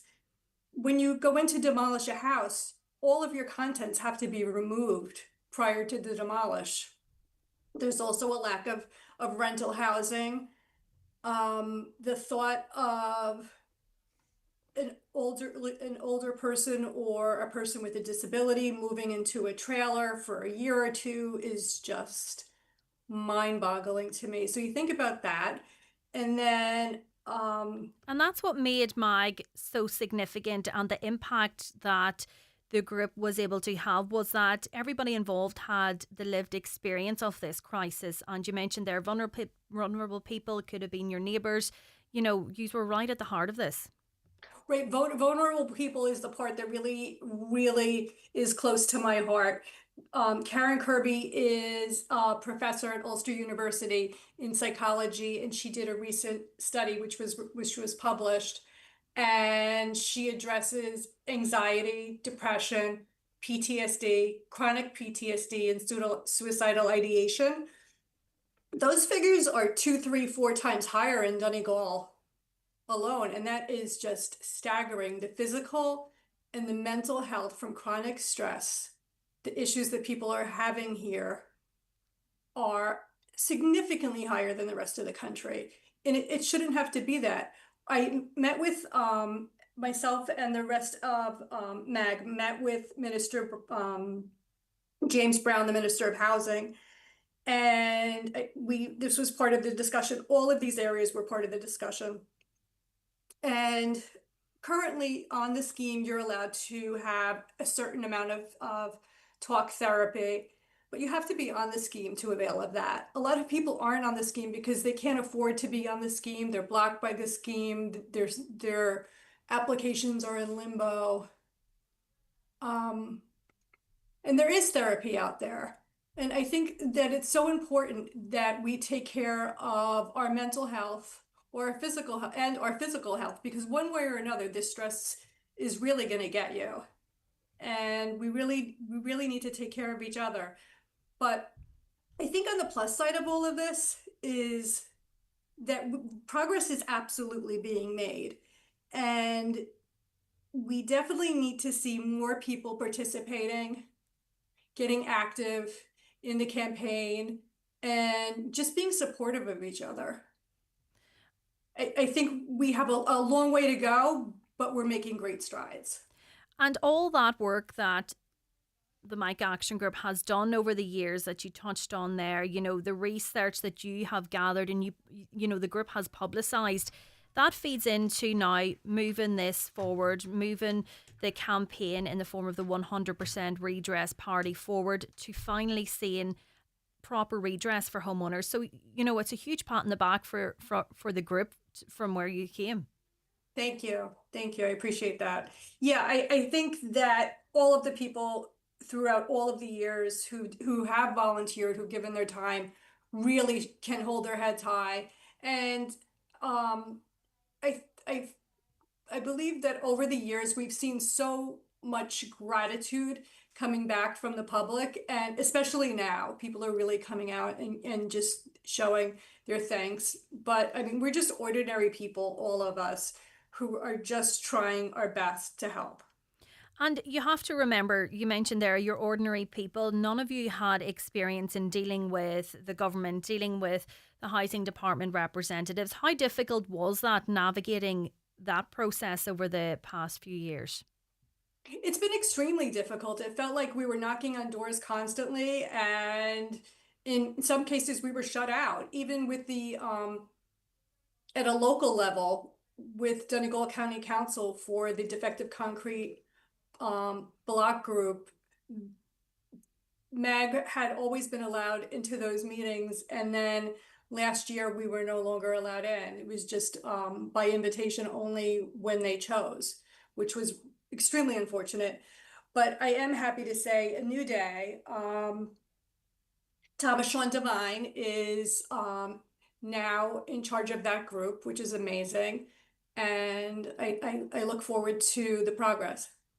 And it really has been people power, and even, the campaigns that the group led on social media, it was constant. So the issue never fell from the headlines. And I think that over the years, you got the commitment that the scheme would be reviewed, and that was amazing to achieve what you have. And, nationally, it's a great achievement. Nationally, it is a great achievement. I think that Donegal opened the doors to other counties getting on the scheme. But we do have to look at this and say, this is not just Donegal. It's not just Sligo. It's not just Mayo. We're finding this in, I think it's 22 counties now or more throughout the country.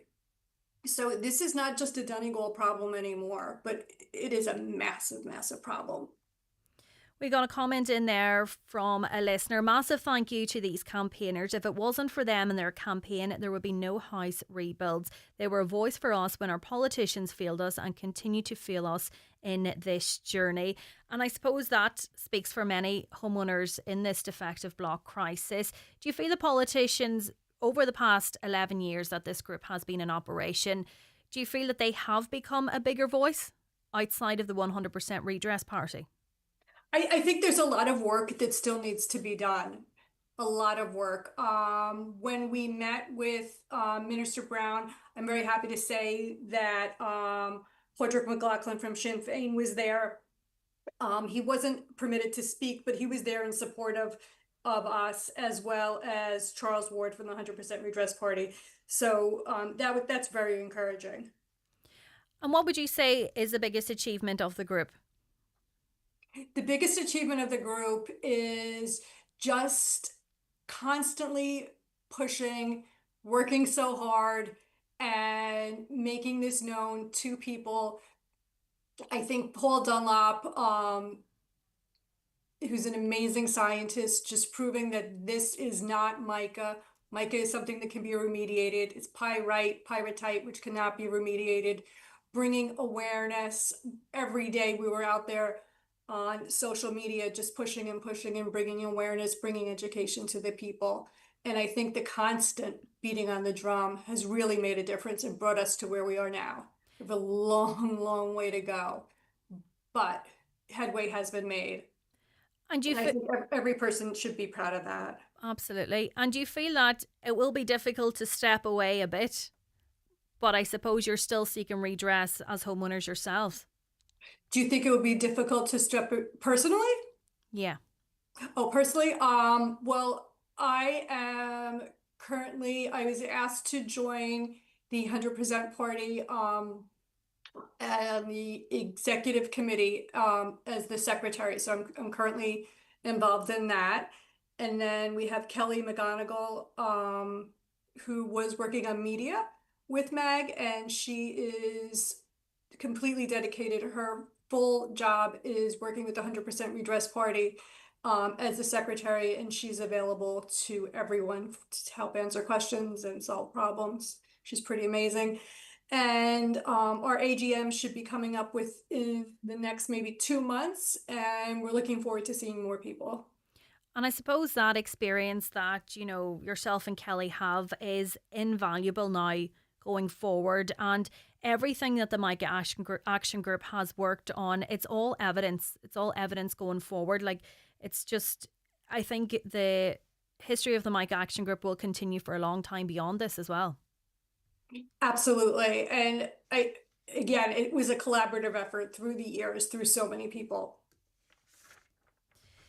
That is Tricia Sullivan, Deputy Chairperson of the Mica Action Group. Thank you so much for joining us this morning. As I said at the start, it is the end of an era, but a huge pat on the back and well done to what the Mica Action Group, all of you have achieved over the past 11 years. Thank you so much. Thank you, Tricia. We're going to take a quick break and we'll be back again in a couple of minutes. Watch the show live now on YouTube, Facebook and at highlandradio.com. The 9 till noon show is brought to you by Letterkenny Credit Union, with monster loans available up to €60,000 for all occasions. Visit letterkennycu.ie. If you're aged 59 to 70, we will invite you for a free HSE bowel screening home test. Screening can help find signs of bowel cancer early, before any symptoms show, making it easier to treat. We're serving up summer at Dunnes Stores with a picnic spread to impress. Feast on 3 for 2 party food like delicious cured meats and tear and share bread with camembert. Or our 2 for €4 picnic salad range like spinach and ricotta tortellini pasta salad or flaky pork and pancetta sausage rolls. And try our new dessert pots, any 2 for €3.50. Plus, you can save at the till with a €10.50 grocery voucher. Dunnes Stores, always better value. Terms and conditions apply. Voucher can be used on next grocery shop of €50 or more. Discover a new way to cook outdoors with the Ninja Woodfire Electric Barbecue Grill, now at Ben Sweeney Euronics. It's a grill, smoker and air fryer all in one, with 7 cooking functions, no charcoal, gas or flames needed. Woodfire technology delivers real smoky flavour anywhere, in the garden, patio or in the campsite. Weather resistant and ready year round. Get the Ninja Woodfire Electric Barbecue Grill at Ben Sweeney Euronics, Letterkenny and Dunlow. Make the most of the last weeks of summer at Century Complex. Enjoy blockbuster movies, indoor soft play, thrilling crazy golf and delicious family meals all under one roof. Rain or shine, there's fun for everyone this August. Century Complex, perfect for keeping the kids entertained whatever the weather. Visit centurycinemas.ie for more information. Are you worried about trees on your property? Northwest Forestry Services Ballybuffet are fully insured and have over 40 years experience in dangerous tree removal, tree felling, surgery and stump grinding. For peace of mind, call Northwest Forest Services Ballybuffet for a no obligation quotation on 913233. Don't delay when you get your bowel screening invitation. Call us today on 1800 45 45 55 or visit bowelscreen.ie. From the HSE. Now, looking to a few of your comments again, I often see people jogging or cycling on the Rock Hill Road, which can barely fit 2 cars and has many blind turns. There's so many places in the town to do this safely. So why do people endanger themselves and others? It's crazy, says this listener. Hello, just to highlight the narrow roads in Critch Island, how have no improvements or widening of the roads ever been done? It's a busy road leading to the golf course, graveyard, many residences and many camper vans in the area this time of year. It's dangerous, really. Anyone know why money is not spent here? It is such a beautiful beach as well there. So you can imagine why so many people are frequenting that route. Big focus by many on the delays in getting justice, but none whatsoever on the UN-owned security measures. 2 jeeps, there was more for bank transfers by the Irish Army, a listener says. A drill was found at the top of Lisnenin in Letterkenny this morning to reclaim. You can give us a call here and we'll give out that number there. A listener says, can we start talking about wee Harvey instead of focusing on other issues such as Indians being attacked? That is the case of... you will have seen it in the news recently. That's the case of Harvey Morrison Sherratt. He spent 7 years waiting on spinal surgery before being operated on last winter. But however, by the time his operation came around, the curvature of his spine was a life-threatening 130 degrees, crushing his rib cage and lungs, placing severe pressure on his heart and restricting his breathing. And unfortunately, Harvey passed away 2 weeks ago. Now, the weather is glorious and many people will be out and about, but it's important to always remember that we need to protect ourselves from the sun. I'm joined now by Mary Ferry, who is the owner of Genesis Aesthetic Skin and Hair Studio in Gweedore. Good morning, Mary. Good morning, Michaela. How are you? Good, thank you. So the weather is absolutely beautiful, but obviously it's so tempting to just run out the door. But how vital is it that we protect ourselves from the rays? Okay, so Michaela, the best sunscreen is really, really important, and not just when the sun is shining, because we need to protect our skin like 352 days of the year, because there's light we're supposed to protect our skin from, not just the sun. And it's important to wear like a 30 SPF factor upwards, not anything below that. And I know a lot of foundations and makeup have SPFs in them, but they're quite low. They're like SPF 15, SPF 20. Because I would always assume if your makeup had SPF in it that was enough, but obviously not. Not really, no, because I think 30 plus, and it's hard. You don't find a makeup out there that has an SPF 30, or it's rare if you do. Normally it's 15, 20, because they can't get the consistency right. So it's best if you do aim for an SPF. It's great that they do have that. It's sun protection, but put your SPF underneath and then put your makeup on top, so you have double protection going on there. Yeah. But what a lot of people don't get is that they bring out their SPF only when the sun shines. And that shouldn't be. That should be that you should just make it part of your normal skin regime and put it on every single morning. And the other thing is, when you're getting an SPF, always look for the mineral-based ones, because the mineral-based ones will have two ingredients, natural minerals in them, and that's titanium dioxide and zinc oxide. Now, if you get those two minerals in it, that means they're classed as a physical sunscreen, which means that they just, when you apply them, they will sit on the surface of the skin and reflect the UV rays, the damaging rays. Whereas if they don't have those chemicals, the minerals in it, they're going to go for a chemical one. So you go for a chemical one, which they are more synthetic, and they penetrate into the skin, and they're just not as effective. So check the ingredients, check the label, and make sure it's got those two ingredients in it. And I suppose as well, we often forget to, never mind putting on this sun cream, but we do need to apply it before we expose ourselves to the sun. We can't just pop out and then, it's very important that. Yeah, it's better. Just I think the best thing to do is when you're doing your cleansing in the morning, all that, make it part of your routine. But if you are in the sun for like a number of hours, or on holiday, or out and about, you would need to be reapplying that every couple of hours, because it will protect, but with sweat and with it does come away. When you're perspiring, it's not going to be as effective in, like, say, 4 or 5 hours time. And I don't want to name and shame, but someone close to me has argued that if they're wearing fake tan, that they won't get sunburnt. They maintain they don't get sunburnt through the fake tan, but it's the dangers of the UV rays, never mind burning.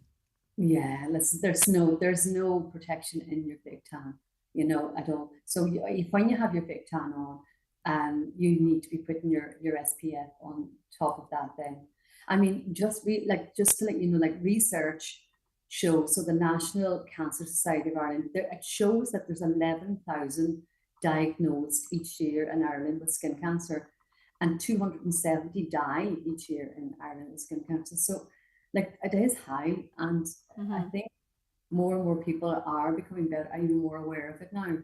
And do you think that those figures are so high because we don't necessarily have beautiful sunshine like we have today, that the weather is quite dull here and people think they don't need it? I think so. And plus as well, the Irish are, are fair skin. They have the freckles, fair skin, and, they have the moles, and their skin's going to damage much faster than someone who has a sallow skin.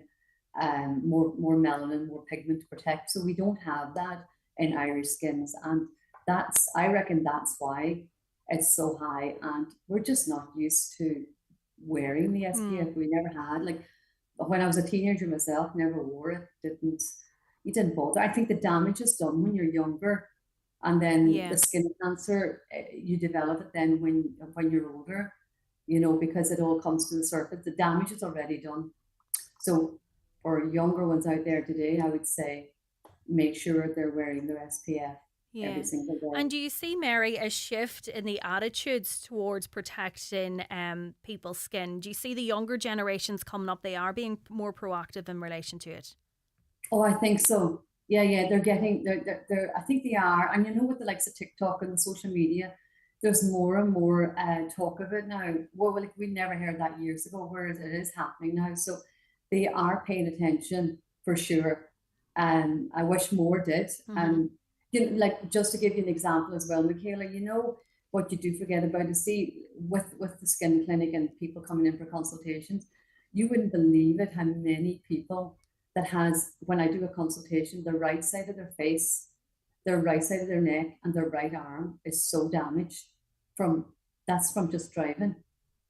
When they're in the car, because they're getting the rays up, the damaging rays. they will have more moles, more freckles, more pigment, all damaged on one side compared to the other. So you do forget, like even sitting in a car through the windscreen, You think you're protected. Yeah. And I even find sometimes when you're away on holidays, depending where you go, sometimes the rays are a lot stronger. And then when I come home here now, I feel the sun, I do burn a lot more easy. It must be because my skin has been exposed to stronger rays, and I feel that there is a need to apply sun cream whenever I maybe wouldn't have before. Yeah, the rays are much, much stronger. Yeah, we just don't have that ozone layer. It's just more damaged, and we definitely need to be much more aware of it. And, I know I preach every day about it when I'm here in the clinic, but I myself had skin cancer last year, and all it was the tiniest little flat piece of skin. It was like, no, not raised, it wasn't crusty, and it was just red, and it didn't heal. Yeah. And that, I was shocked that that was skin cancer, and that's me who applies it every single day. Yeah. But then as it was explained to me, that was damage that was done as a teenager. Right. Yeah, and then it comes back, and that is worrying because, say if you do change your attitude, but it's just so important to keep an eye out for any signs. And I suppose, them signs that you mentioned, the crustiness, if it was raised, you didn't have any of that, but it shows you how important it is to get any kind of something that you suspect, is different. And you mentioned not healing. I had actually seen somebody, she had she thought it was a cold sore on her lip, and like that it didn't heal, and she went and it turned out to be skin cancer. So it just shows you how you need to be so careful in any kind of thing at all. Any changes, and even doesn't matter about size, because mine was like 1 millimeter in diameter. That's also, and it doesn't matter about the size, but if it's a red patch, a brown patch, a purple patch, and it's not even raised, still, if it's not healing or any changing, just get it checked, doesn't it? And don't leave it. And especially, I would see a lot of clients with the crusty raised bumps in the skin, and if they're cracked and they don't heal. They might heal, scab over, then they break up again, and skin. That's something that needs to be checked. Right. Don't hang about. Just go see a dermatologist and to be safe and get it checked out. Yeah. And is sun damage reversible at all? No. The only thing you can reverse, like say if you've got pigmentation on the skin, large patches, which a lot of people will do, and if you will see as well, as the hormones change in the body, when you go into menopause, as you get older, that those little clumps of melanocyte cells that were once freckles, they start to clump together and they form like pigmentation stains, like bigger patches. That does happen with age anyway. Now they're treatable. They can be treated quite well with laser, and they also can be treated with having certain types of creams to use to lighten them. But to be honest with you, to explain a damaged piece of skin, like pigment like that on the skin, it's like taking a cup of coffee and you pour a cup of coffee onto a mattress, and you're looking at the surface of the mattress and you can see the brown stain on the mattress, but you have no idea how deep that is in the skin. Is it down at the dermal layer? Is it below that? You don't know. So going in to get that treated, it's pure trial and error. You go in with a setting, you try and see if you can lift it, and you might get a nice result, or you might get a complete clear result. But at the end of the day, that has to be protected with an SPF 50 for the rest of your life, because it will just come back, and it'll come back worse if you don't protect it. So it's hard to treat. It's treatable. Don't get me wrong. It's treatable. You can lighten it. But it's the unknown beneath the surface, I suppose, is the... This is it. You don't know. We don't know how deep it is. You don't know, no. Yeah, so I suppose take the precautions and then we won't have to worry about that. So an evening is being held on Monday the 18th, this coming Monday. You are heavily involved in the Donegal ETB, and they're highlighting their funded beauty therapist traineeship at the Gidor Training Centre. And this is a great opportunity, Mary, for a load of people. Oh yeah, anybody out there who's potentially interested in a career in the beauty industry, and employers, and invite everyone to come along, because we're showcasing the facilities we have, which are amazing down at ETB, and we are going to show them. We've revamped the beauty therapy course, so we've updated it. So, like Michaela, the beauty industry is always revolving and changing all the time. So you have to keep with the time. So we have shortened the course, but we've also introduced new modules so that at the end, the students are much more employable back when it used to be. Excuse me 1 second. You're fine. Just a reminder there that the evening is this coming Monday, as mentioned. It's at the Donegal ETB Training Centre in Gweedore, the Beauty Therapist Traineeship. Mary, you mentioned there that there's been new modules introduced. What are they? The new modules we're introducing is gel polish, which is popular in salons now, and you've got the BIAB and e-file courses, and we're also Mary's very busy there. Obviously, if you're interested in a career in beauty, you can see there by Mary that it is quite popular. And just to let you know that the next traineeship is also scheduled to start in September 2025. You're fine, Mary. I was just saying that obviously if anybody's interested in a career in beauty, you're very busy, so there is a need there. And just Michaela, one thing as well, I'd love to just get it out there too. We should invite the employers along as well, because we're also doing giving information on the advantages of taking on a student, and also to let them know about the funded upskilling courses that are available for employers and employees. And there's also employer grants available, such as the Job Plus grant, and there'll be somebody there in the evening to explain all that. And are the courses, do they cover all modules, or can you pick a specific module that you would like to engage with? No, to be honest, like we are doing the full beauty therapy. iTech, it's an iTech beauty therapy course, and iTech has got a very high standard and it's recognized worldwide. So we have to do the beauty specialist diploma, and that consists of like your facials, your eye treatments, your manicure, your pedicure, makeup, and waxing. And that's a diploma on its own. And then after that, then we do the holistic massage diploma, because there's a lot of salons provide massage. And then if you're wanting to go into the spa area, you'll have your massage. And then after that, we do the add-ons then, which is the new modules, which is the BIAB and e-file. We'll do it in advanced makeup, gel polish, and advanced waxing. So all of that is needed, like nowadays with the new revolving of the salon. And you mentioned there the employers. That is so important, because it's not just a traineeship and you're left on your own then to find employment, but having employers there that you can signpost people to. That is obviously the main aim of this for people engaging with the scheme.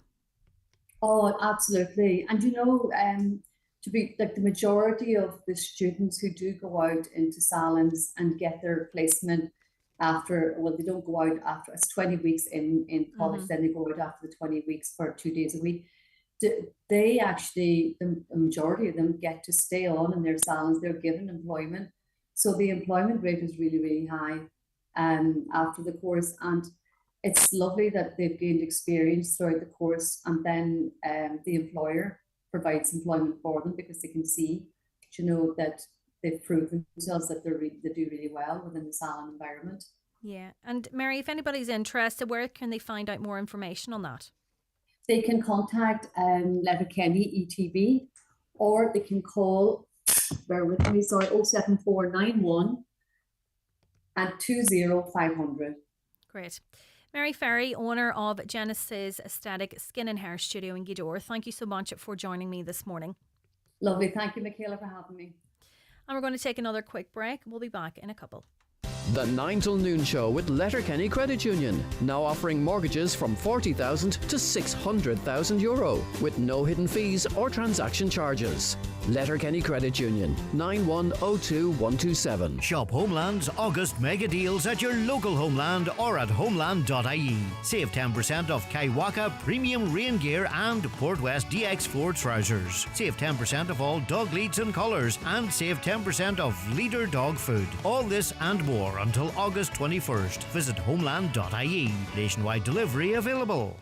At iMotors, we've grown with you, earning your trust mile after mile. As your authorised Nissan dealer, we share a fearless drive for the road ahead, built on innovation, reliability and care. Whether you're on the main road or a back road in Donegal, test drive a Nissan built for your journey. Visit us in Letterkenny, Malin Village or at imotors.ie. iMotors, fearless generation.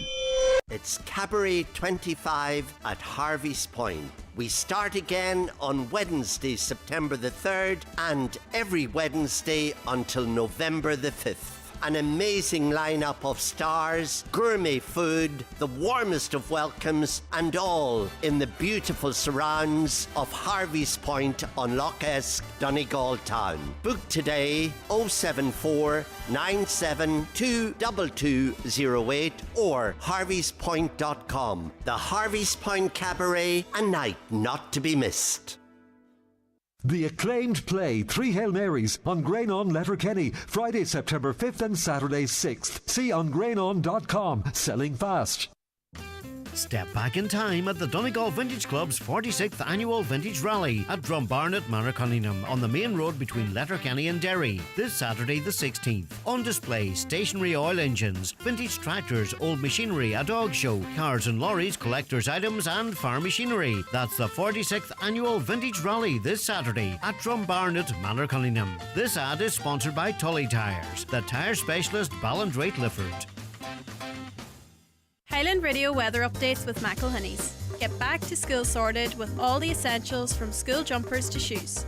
Visit our kidswear department in store or shop online at mcelhinneys.com today. Today's weather, very warm and humid. Scattered cloud will build through the afternoon and a few showers are possible in places. Highest temperatures of 24 to 27 degrees. Some more of your comments coming in this morning. To the person commenting on Rock Hill Road running, this road has been used for running for decades, with the first official running of the tradition 10k loop in the mid-80s. It is a perfect 10k loop, 10.5 kilometres aura to aura. It has been suggested countless times to create a running or cycling path along the Rock Hill Road, yet nothing has been done to create this. There is a 60 km/h speed limit on this road, and as an avid runner, very few people stick to this limit. There are clear warning signs for drivers to expect runners and cyclists along this road. Motorists need to step up and slow down, but most importantly, Donegal County Council must be pressed for road widening with a clear running lane along this historic running loop. I suppose that is the issue, that motorists aren't adhering to the speed limit there, and you know, the council could argue that there is sufficient signage in place and that the speed limit is there, that should create some form of safety for the runners. But obviously those that engage in that running, you know, they know themselves what challenges they are encountering.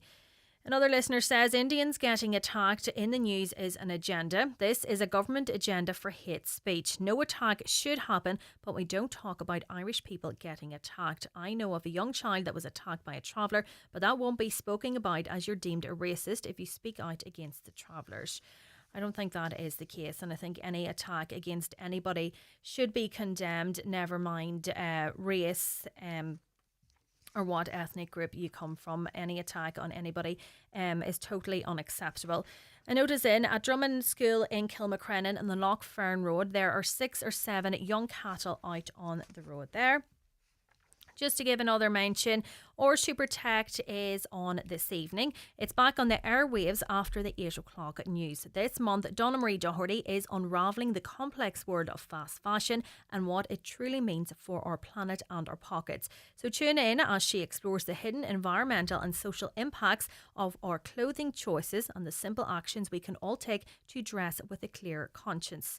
Ours to Protect is brought to you by Highland Radio, the IBI, and funded by Commissioner Man with the television licence fee. So that's on after the 8 o'clock news this evening. We've lots more to come in the final hour of the show, including Wellness Wednesday, and Chris Ashmore will be here as well with his update on what is coming on Business Matters this week. We're going to take another short break, but we'll be back with news headlines at 11. Highland Bakery brings the magic to your morning tea break. Golden scones, still warm, soft in the middle and impossible to resist. Look for the packet with the rabbit on it. Fresh from the oven to your local shop. 25 years of Highland Bakery. It's time for the mid-season sale at Easy Living Furniture. Enjoy massive savings in store and online with hundreds of special offers across all of our departments, including sofas, dining, bedroom, mattress, home accessories and more. Looking to upgrade your home? Look no further. We have the furniture you want at prices you'll love. Shop now at Easy Living Furniture, Crescent Link Retail Park, Derry, Londonderry. Bill? Yes? Can you throw my green dress in the bin? Are you sure? Yep. It's not that bad, love. And when your sister said you looked like a courgette, I'm sure she meant it in a cute way. Bill. We could at least donate it. There must be someone who could get good use out of it. Maybe turn it into a pair of curtains. I said put it in the laundry bin, Bill. Oh, right. Not hearing the whole conversation? Book a free hearing check with one of our experts at Specsavers. Terms and conditions apply. I've always loved courgettes. Tá seachtain náisiúnta na haireachta buailte mar sin buail an bóthar chun teacht ar áiteanna, scéalta agus daoine idir cheann agus nua I do cheantar féin. Siúil ón 6 lá 10 go dtí an 4 lá 20 de bhí lúnasa. Aimsigh imachtaí ar heritageweek.ie. Seachtain náisiúnta na haireachta, clórdachid na cóirle aireachta le takeíocht ó líonraí aireachta na nuadarrás áitiúil agus ón rainn tíochta, rialtas áitiúil agus aireachta. Luxury is not merely seen or heard or even touched. True luxury is experienced.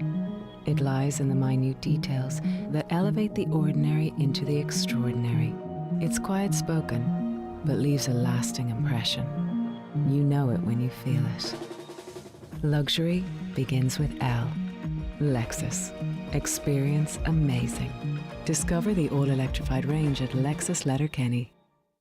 The 9 till noon show is brought to you by Letterkenny Credit Union, offering low-rate car loans with fast approval. Apply online at letterkennycu.ie or in office today.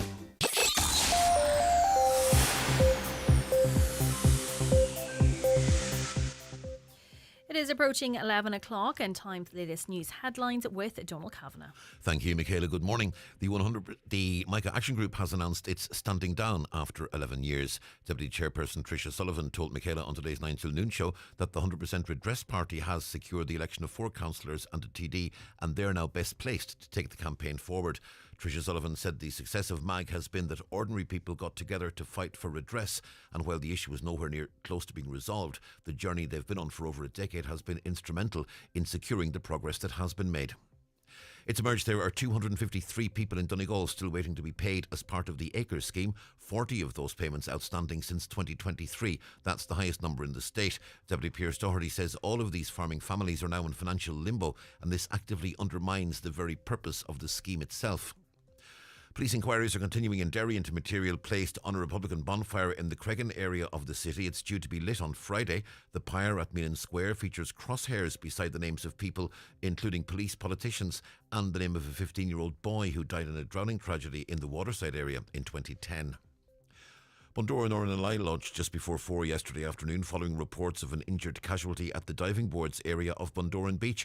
They found the casualty in the care of Donegal County Council lifeguards and the Fire Brigade and Ambulance Service because of the restricted location. The casualty was transferred by boat to a safe area for further medical attention.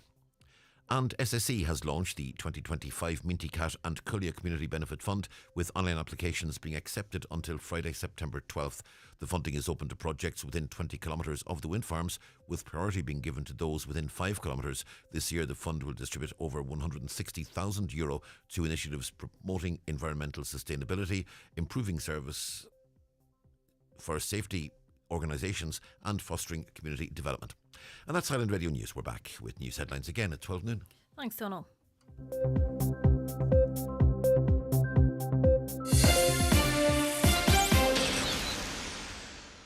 Hey, I hope the trip has gone well. Just a quick one. Does your mum have a spare key for our place? I locked myself out. Again. So if she doesn't have a key, we're down the cost of a locksmith. Or I could just live in the shed till you're back on Sunday. Real life. Written by you, underwritten by Allianz.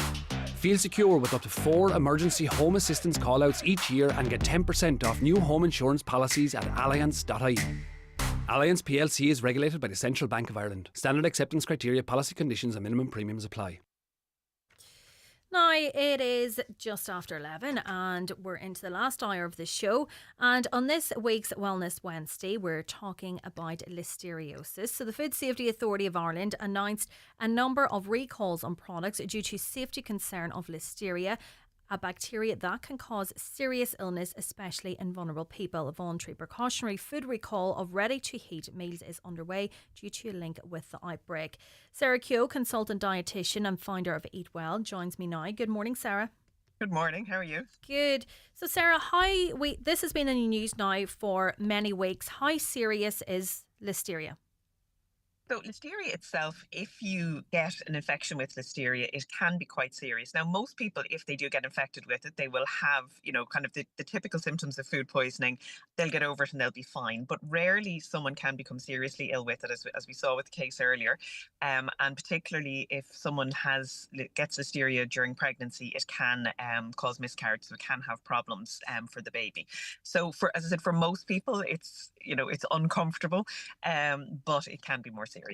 So what kind of symptoms would people experience?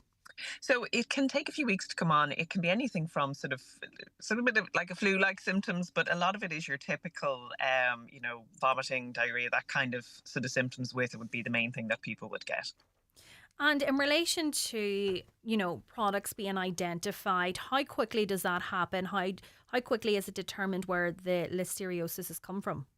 So it's actually quite quickly. And I mean, the one thing I would say at the moment is we had one case of somebody being getting very seriously ill with it, and a couple of people been sick. But what we're seeing now is where, so we've seen people actually kind of get very, very sick from getting listeriosis. What's come in the recent weeks is that they're identifying some listeria in different places. It sounds like it's this massive outbreak, and it sounds like everybody needs to be totally panicked about it, but we actually don't. Because there has been so many products. Yes. It's every day, twice a day, you see different products. So yeah, I can understand why people are panicking. And they are. But the thing about it is that a year ago, so basically what it is, anyone that's involved in producing food, and any food producer will know this. They do a lot of their food safety training. They do their HACCP training. There is checks in the food premises all the time. So every so often things are found, and listeria can be found. Like listeria is very, very common. It's a really common bacteria. It comes in all kinds of food and all kinds of soil. So it does turn up. But what would have happened is a year ago, if they had a small recall for example, spinach, there would have been a press release, people would have been notified, but it would not have been seen as a really big deal because no one was actually sick. Mm-hmm. What's happened now is it's exactly the same thing at the moment. We're having this recall. It's just that because, a couple of weeks ago, some people were very, very seriously ill with it. We're a little more heightened in awareness for it. So to be honest, you can actually go back and look at the Food Safety Authority and the work that they're doing in terms of bacteria and food safety and food checking. And you'll actually see, because I would get these kind of alerts from the Food Safety Authority all the time, kind of going, recall of this product for this reason, recall of this product for that reason. So it's just hitting the news now because listeria is the big thing. So I would just really love to say to people, you don't need to be on big high alert at the moment. It's not that we suddenly have listeria everywhere, but there is just a little more focus on it at the moment for sure. And how common is, you mentioned there listeria, and I kind of done a quick search yesterday about how common listeria is, but I suppose it's the level of it this time that is huge, as you were saying. So is it more common than we all think? So to be honest, it's probably more common than people think, but not more common than any food experts have thought. Like listeria is around. It's like any other bacteria. It's just around. It's common it can be in water. It can be in food products. Now it's not in our tap water, so nobody needs to stop drinking that or anything.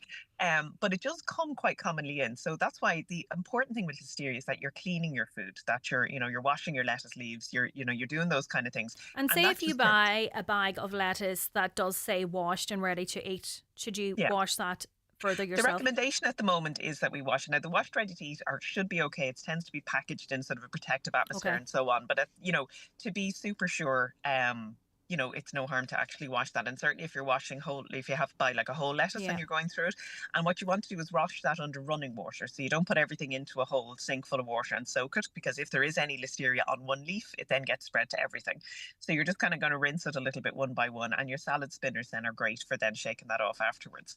And that's the thing about it is, like, we've all been eating bags of lettuce, we've all been eating bags of spinach for decades, and we've all been fine.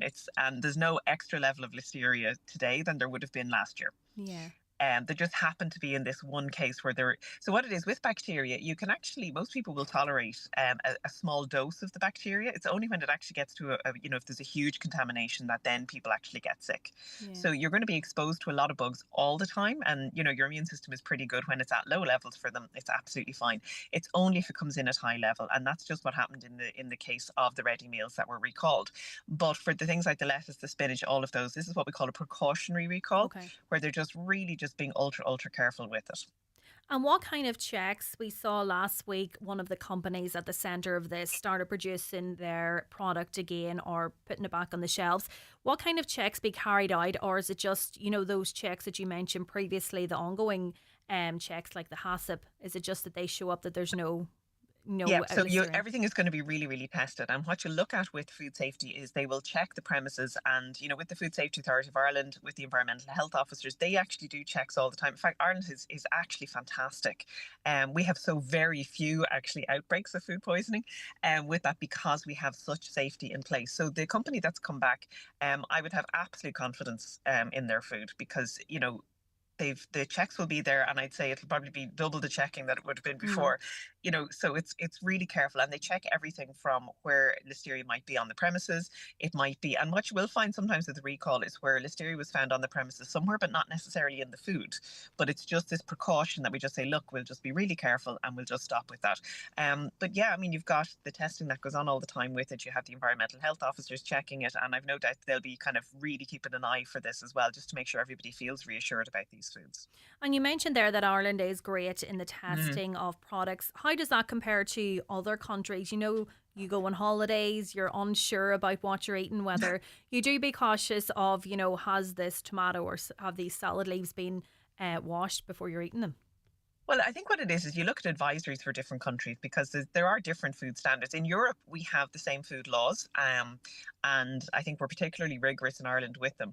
But it's one of those things, if you're traveling kind of abroad, you would look at what's the advice for those countries. Sometimes you will see, maybe, drink bottled water only, or things like that you would just take those precautions. But I think it just changes from place to place, and that you just, if you are traveling, just check those things out.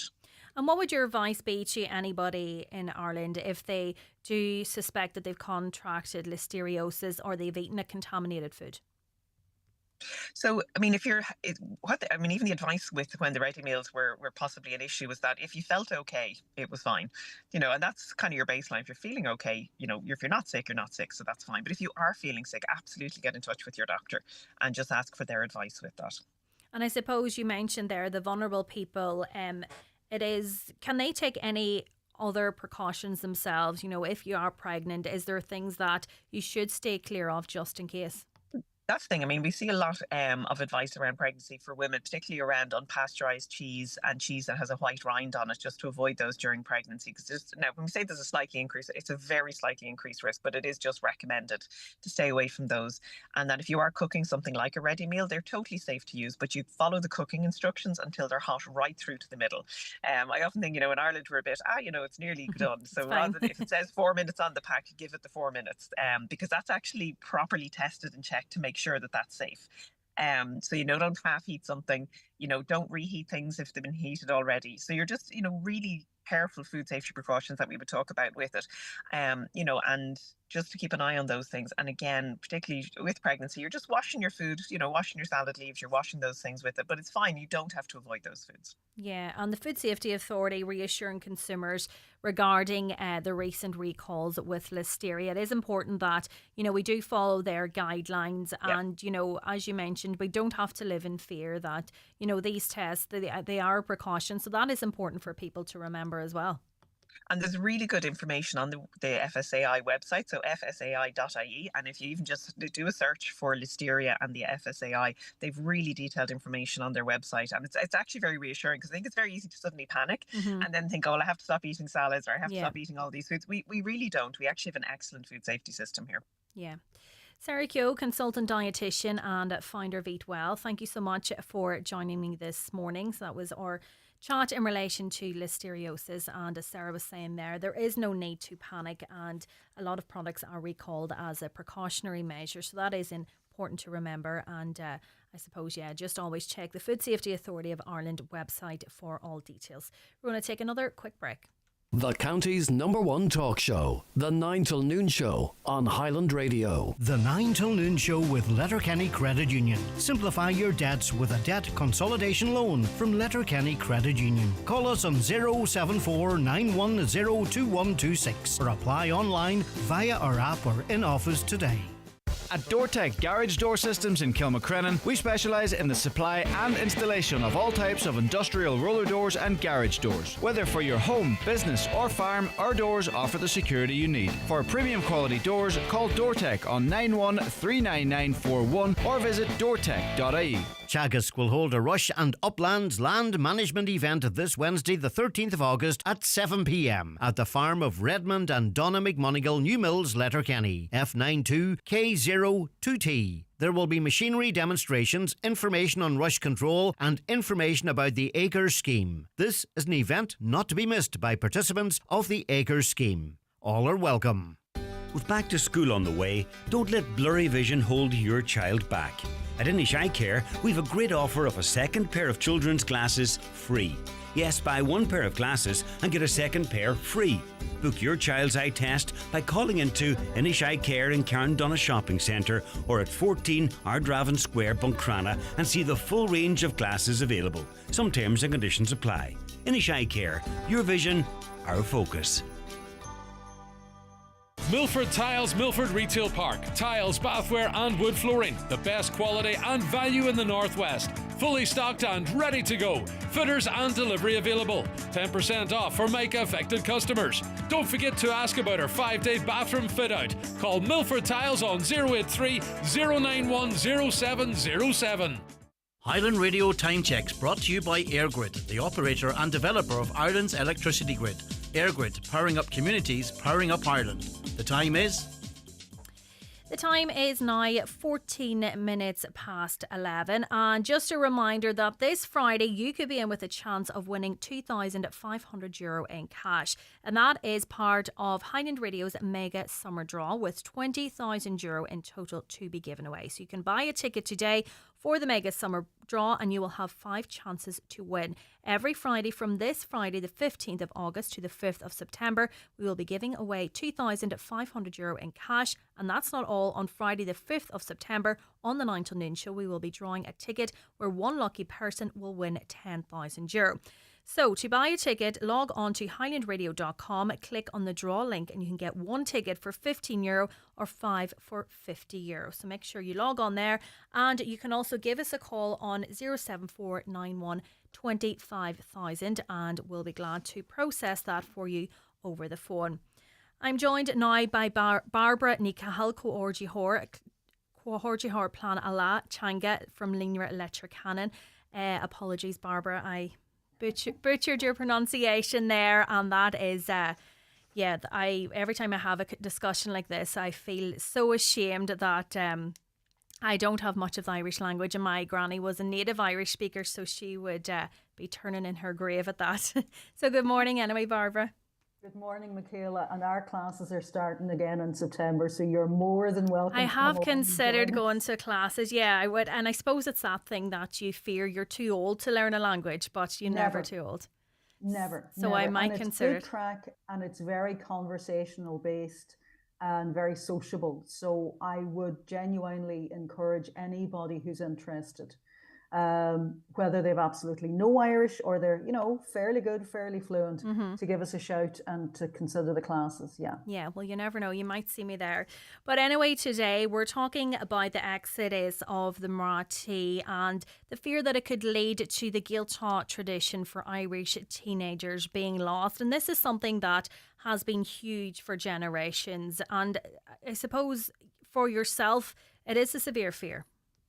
It is, absolutely. I mean, I look at, where I have come from. Like, I grew up in Strabane. I wasn't able to start learning Irish until I went to secondary school. And the reason why I have whatever fluency I have and why I'm working in a job through Irish, 5 days a week, everything I do, apart from this interview, is because I went to the Gaeltacht. Like, I had a great teacher at school. Yeah. But it was the time I spent every summer in College the Waharorty, run by Gail Lynn. That's where I developed my fluency. And so, yes, there'd be a massive fear that kids will lose that opportunity because it's hugely important in terms of their love for the language, in terms of their fluency and their, the richness of the vocabulary and their understanding of the language. But as well, in terms of their social skills. Yeah. You head off to the Gaeltacht, you meet a load of people you don't know, you're sharing rooms with people, you're having to tidy up after yourself and, engage with people and get on with people, you're living with a family. The life skills that teenagers develop by going to the Gaeltacht are just phenomenal.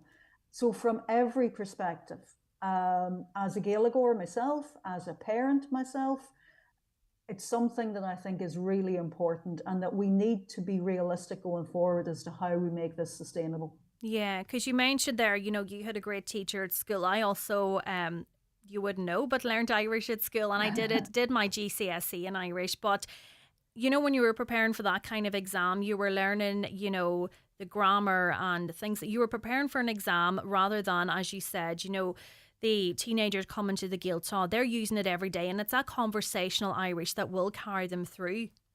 Absolutely. That is what really beds the language down. And it's so funny, like I would have gone back and worked as a Kinnera. And whenever you hear kids saying after maybe a week or 10 days, I was dreaming in Irish last night. And you think, yes, now it's kicking in. Yeah. Now it's working. But it's that confidence. I mean, we have people coming into here to us saying, I learned Irish for 15 years. I don't have any confidence. I'd love to be able to speak it more. And that we find that confidence is the biggest barrier to people. And one of the key things that kids develop when they go to the Gaeltacht is they develop confidence because they are immersed in the language and they need to speak it to get by. The classes, the games, the céilís, the crack is all through Irish. And so they have to just dive in there and get on with it. So why are we experiencing this decline in the number of Marathi? I think there's a number of things happening here.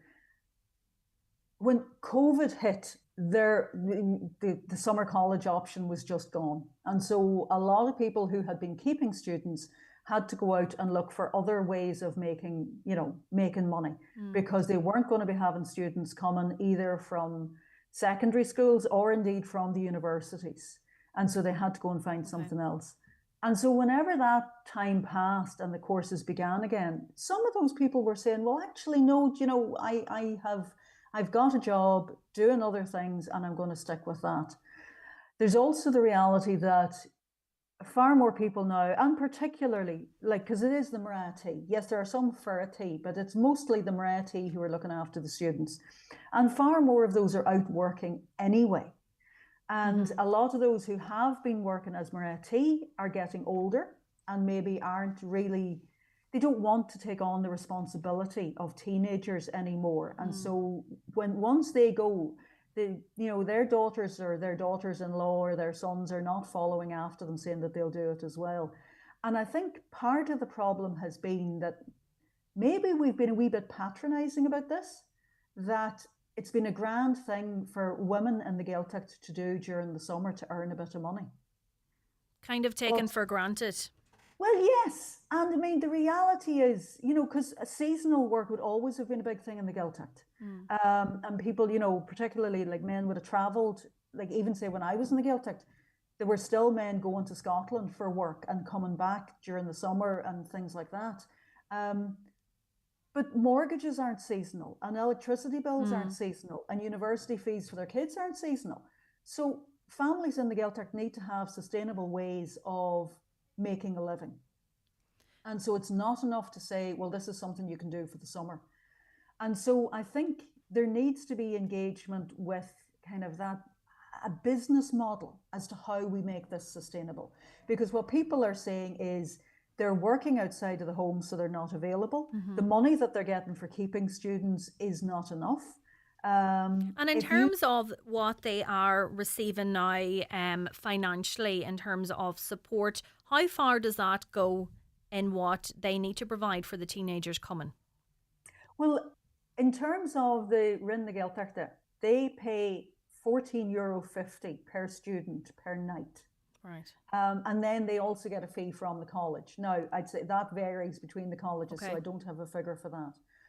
But you're not talking a vast amount of money. Now, it has gone up. It was, up until a couple of years ago, it was €10 a night, so it has gone up. But it's not a lot of money. And as we all know, teenagers can eat you out of house and home.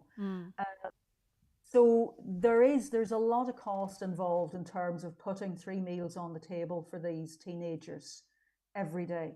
But as well as that, if you have a student who goes home, decides on day 3 that they're terribly homesick, and goes home, then that Banatee is left with an empty bed and no money for that student for the rest of that course. Many are dependent on that then for the summer months. months. So if they are depending on it, then they've lost money there. So I think financially we need to be much more realistic, as I say, about how do you make this sustainable? And do you see the government making any headway? I know there are representations, and we have similar discussions at this time of year, and after the teenagers go to the Gaeltacht and they complete their stay there. But do you feel the government is listening year on year whenever different issues raise their head? And I think we actually need the government to start, as I say, looking at this from a business perspective and, Gaeltacht economy perspective as to how you make this sustainable. Do they need to consider that? Because there are serious issues in the second level education system in terms of Irish, that kids are doing Irish, they can do Irish for 15 years and still come out without the confidence to have a conversation. That's scandalous. Yeah. So maybe we do need to start looking at the option for kids in, say, maybe 3rd year and 5th year to spend a week in the Gaeltacht. Maybe it's something that should be happening all year round, so that people can actually look at this and say, okay, I can effectively run a guest house, which is going to be for Gaeltacht students who are coming, not just in the summer, or the college is coming maybe, at Halloween and Easter, but it's going to run through the year so that I can actually plan to look after my family based on the income I get from this. Yeah. So maybe we need to start doing something like that, something that takes seriously that this has to be a business. It has to be sustainable for people to want to stay in it. And it can't just be about, maybe there does need to be an increase per student per head, but that's not going to be enough to attract new people back into this system. And they have to be people, we have to be talking about families for whom the language at home is Irish, so that all the interaction, that is what is so wonderful about staying with a family, that you wouldn't get in, say, like a boarding school setup, which I know some of the colleges are looking at. Okay. When you're with a family, you're there, you're talking Irish, the kids are talking to Irish to each other, the kids in the family. You're surrounded by it. And that's what we need. We need Gaeltacht families who really have an Gaelic Marchangati as their language at home to see this as an option for something that is a sustainable income. And because there does seem to be such an increase in people interested in learning the Irish language, and I know whether you agree with NECAP or not, but they have not created a trend, but so many people, with their music are interested in the Irish language. They do pick up some words from their songs, and it's as if, it is becoming so popular. Do you see a demand in people wanting to learn? Oh, absolutely. The demand for our classes has escalated. And that's right the way through, as I say, from people who have no background in Irish at all, who may have come from other countries, through people who did Irish at school but really don't have the confidence, up to people whose Irish is quite good, but they really want to develop their, as we would say, Severschanga, so the richness of their vocabulary and their expression. So we see a massive increase in that. And look at any of the Gaeltacht summer schools. They have waiting lists of hundreds of students. Well, even the figures that are here in front of me, 4,000 students attended courses in the Gaeltacht in Donegal last year. That's huge numbers. It is massive. And then you could look at probably another couple of thousand who weren't able to get places. We have people contacting us, parents contacting us saying, have you any idea where my child could get a place in the Gaeltacht, because they've decided they want to go and everything seems to be full. So there's massive demand.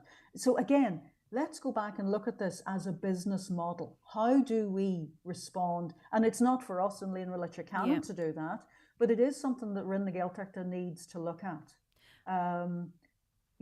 How do we supply the teaching staff and the kind of the whole structure behind it that is needed? How do we make it accessible? Because a lot of these colleges, you can be looking at the guts of €1,000.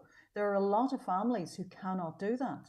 So it's part of a wider Irish language strategy, because at the moment, the levels of fluency, as I say, coming out of secondary schools for the majority of students is appallingly bad. It's too focused on answering exam questions and, particular questions for the oral. Do you think that needs to be looked about? I know there's an exam process in place, but this is part of our heritage as well, that you want students, if they learn it at school, to carry it with them. Absolutely. And the only way you can do that is by giving them a living experience of the language. So it has to come outside of the classroom. And, that's why I'm saying maybe the idea that kids from secondary schools would go to the Gaeltacht for a week, maybe that is a runner, maybe that could be explored. To try to make it doable, to try to make it, accessible, because if it's going to cost the guts of €1,000 for 3 weeks in the Gaeltacht, too many families just cannot do that. And we need to look at that. But an overall strategy for the Irish language to enable it to be a language of everyday life for people. And if that's going to happen, then they have to be talking. They have to be having the crack. They have to be socialising and enjoying life to Van na Gaeilge. Yeah. And that business model you talked about, it would take quite some time to get that in place. But what do you think could be done in the interim to help or to incentivise people? I suppose it's always going to be that financial incentive, isn't it? It's looking at what the costs are for the Moretti, looking at what they're currently getting and how those match up. But it's also, there's a lot of paperwork involved. Okay. So some of the Moretti are saying, this is not worth the hassle. And I think I can, in my job, be absolutely drowning in paperwork. So I know the frustration of that. So I think maybe those systems need to be simplified and streamlined. And I think we just need to have proper conversations with families in the Gaeltacht that are interested in doing this. And, sit down with them and ask them what will make it a viable option for them. Definitely a lot of room for improvement there. Barbara Nicahal from Lean Literature Canon, thank you so much for joining me this morning and for your insight into that. Thank you. We're going to take another quick break and we'll be back in a couple of minutes. Watch the show live now on YouTube, Facebook and at highlandradio.com. The 9 till noon show is brought to you by Letterkenny Credit Union. Digital loans now available. Apply online or via our app today and get your loan transferred directly to your current account. And live score better at the post.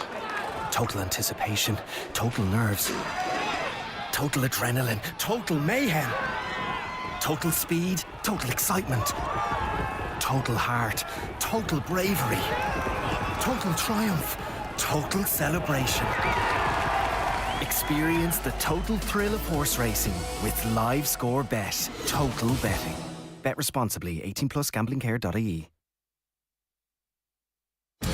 Up Fest 2025 returns to Oakfield Park this September 6th and 7th. 2 days, 2 stages, one unforgettable weekend. Enjoy live music, incredible food and drink, and glamping under the stars, all in one of Ireland's most spectacular settings. Saturday, live and original, featuring Wet Wet Wet, Boney M, Racy, and the Whistling Donkeys. Sunday, Legends Reimagined, with tribute performances to the Eagles, Blondie, Springsteen, and more. Tickets are going fast. Get yours now at oakfieldpark.com. Why leave the magic moments and great scenes you've captured sitting on your phone when you can have them printed at McGee's Chemist? Using McGee's website or one of their in-store kiosks, you just upload your photos, select the ones you want, and have them printed instantly within an hour, or use the 24-hour service. 35mm and film from disposable cameras also printed, and old photos can be digitally restored. Hold your memories in your hand with McGee's Chemist, Letterkenny.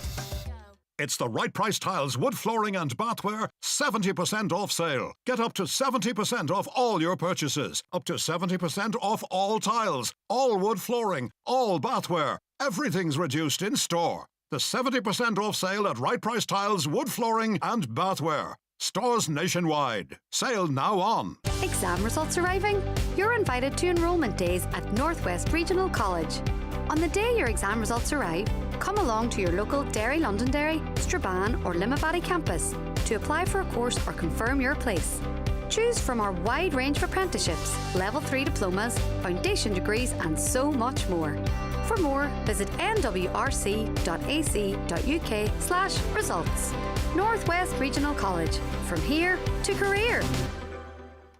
It is the 9 till noon show, and it's Michaela Clark in this morning for Grey Cues, and I'm joined in studio by Chris Ashmore, presenter of Business Matters. Good morning, Chris. Good morning, Michaela. Are you joining? I told you that I'm a disaster today. Are you enjoying the weather? How could you not enjoy that? Great to see it. Yeah, beautiful. And you're saying it's 25 degrees out there? It was 25.5 in my car, so that's pretty good. Yeah. So good. Long may it last. Absolutely. Anyway, it is awards season and the Blas na Heron Awards. There's big Donegal representation this year.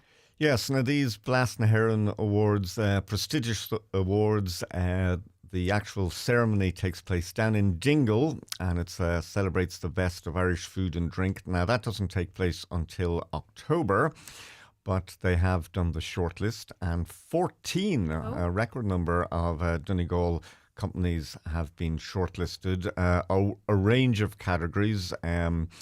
So there's Corky Even, Donegal Rapeseed Oil, Donegal Sea Salt, Filligan's Handmade Preserves, Green Pastures Donegal, Kinniger Brewing, Kombucha Nadali, Little Mama's Gelato, Malomia, McConnell's Meats, Natural Dairies, O'Donnell's Bakery, the Ulster Mead Limited, and Wild Fuchsia Bakehouse, of which we will hear more about later. So great to see so many Donegal companies doing well, and there's a Blast Village down there. And I suppose one of the big things about this is the people who are taking part.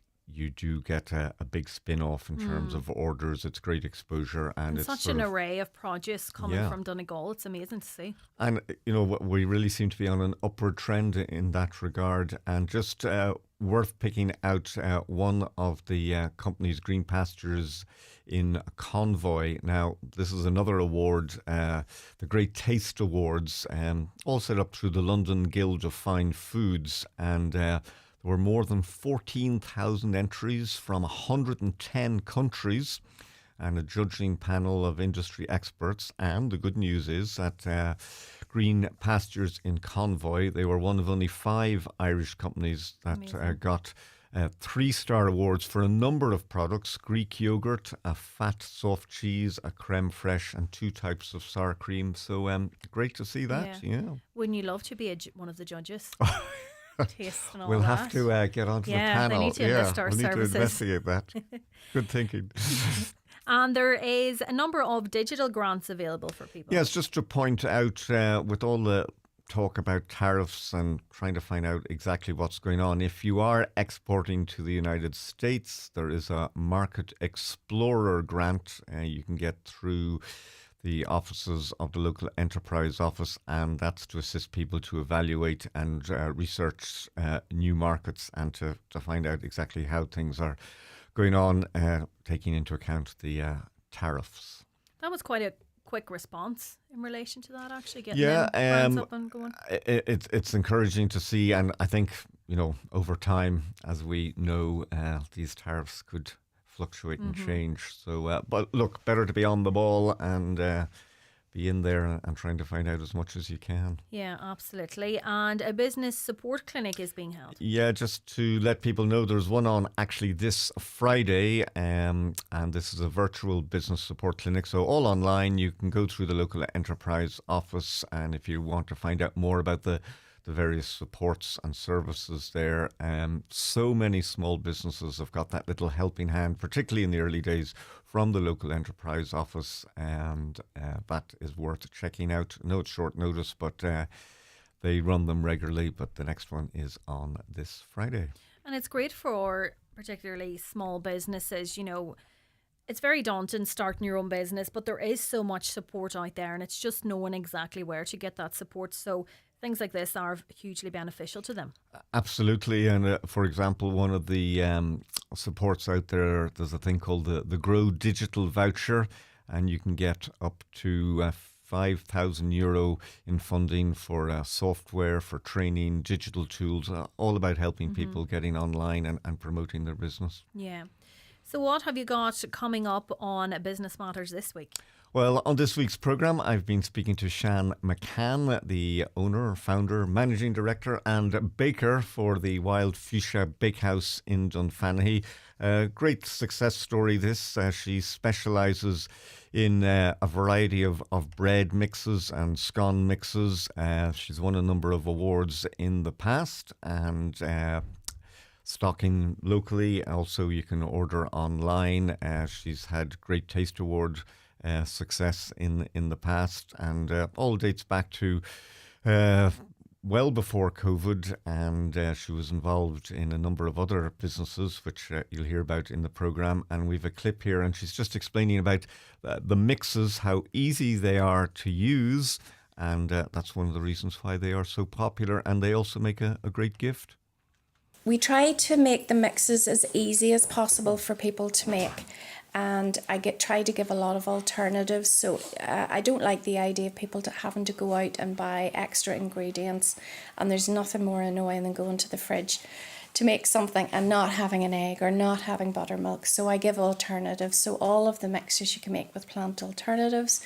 And if you don't have an egg for the wheaten bread, then you can use a teaspoonful of oil. So I try and put all of that in the back of the pack. We give really easy to follow instructions. I'm working on making little reels to help people, to show them how to make the mixes and things, but they're very straightforward. And for me, the key thing is that if you go to the effort and bother of making something, it has to taste good. And they do. They taste really good. That sounds great for me. Yeah, I'm a terrible baker. They come lovely 300-gram packs, very nicely packaged, and she makes them all individually. She's not a big batch and dividing it out, so she's total control over the quality, using the best of ingredients, and she makes them down there in Dunfanaghy. She's looking out over the Atlantic. Lovely. And loves her job. Great to see it. You can get them in the likes of Glenveigh National Park, and a lot of them people use them as gifts, particularly, it could be at Christmas, could be any time of year, and you can send them off. And she has a website as well. And so things like wheaten bread mix, soda bread mix, there's a Guinness bread, there's the scones, and what's in the news at the moment is that she's been selected by Aldi under the Grow with Aldi initiative. So they work with local suppliers, and it means from September the 11th, the Donegal made Irish scone mix will be on the shelves in Aldi stores right across the country. Brilliant. And I suppose the way she tailors the recipes, or gives you the information of how to tailor the recipe if you have an intolerance or allergy, that's massive. And I suppose, that will increase the popularity of the product, because so many people have intolerances, or I know we're maybe more aware of it now. And they're vegan friendly as well. She also has a very handy, on the website there's frequently asked questions, and encourages people to contact her if they do have a query. And one of the beauties about some of the mixes, as she was explaining to me, is you can add in your own things. You could add in fennel, or you could add in poppy seeds, and experiment a little bit to get your own so you unique can version. Experiment and not ruin the entire batch. And that sounds good. already in about an hour, so once this program's over, you and me are going to go and experiment, and an hour Try later. it. Yeah, I talk to Shannon all the time about my bacon. I am a disaster, really bad. So I will have to give it a go. We'll have to get Anya and Corinne to film the two of us making a batch, and we can I'd say beat you'd be the better world. than me, Chris. No. So remind us again when Business Matters goes to air. Yeah, so Business Matters is on Sundays after the 6 o'clock news on the radio, and the podcast will be inside the next 20 minutes. It'll be available to download as well, and if you go onto the Highland Radio website, and you'll find the Business Matters section there as well. Chris, thank you very much for that. That is Chris Ashmore, presenter of Business Matters. Thank you so much. And we're going to have a look at some of your comments now as well. Just actually, we'll give you a response. We were talking about the cycling earlier. We had Mervyn and Mary on the line, and they were raising concerns that they had received no prior notification to the race taking place. I think it was Saturday. So the organisers say, first of all, I'd like to thank everyone who reached out, whether with positive feedback or concerns about last weekend's Donegal Ultra Cycle event. We know that when we bring an event of this size onto the roads, it has an impact on local communities. The Donegal Ultra has been running for 10 years now, bringing cyclists from all over Ireland and beyond, and we work hard to make it as safe and respectful as possible for everyone, participants, residents and road users. We conduct a full risk assessment of the route, liaise with Gardaí and share information in advance through radio, social media and local networks to give people notice. I want to acknowledge the specific concerns raised, such as cyclists passing through livestock or vehicles and riders coming past people's homes. We absolutely take those points seriously. We'll follow up to understand exactly what happened in these cases so we can address them in our planning for next year. Our aim has always been to showcase Donegal in a positive light while keeping disruption to a minimum. We're grateful to the communities who host us, and we welcome constructive feedback because it helps us improve. We'd encourage anyone with concerns to contact us directly so we can work together to find solutions. On behalf of the organising team, thank you again for your patience and support, and for helping us keep this event a safe and special part of Donegal's sporting calendar.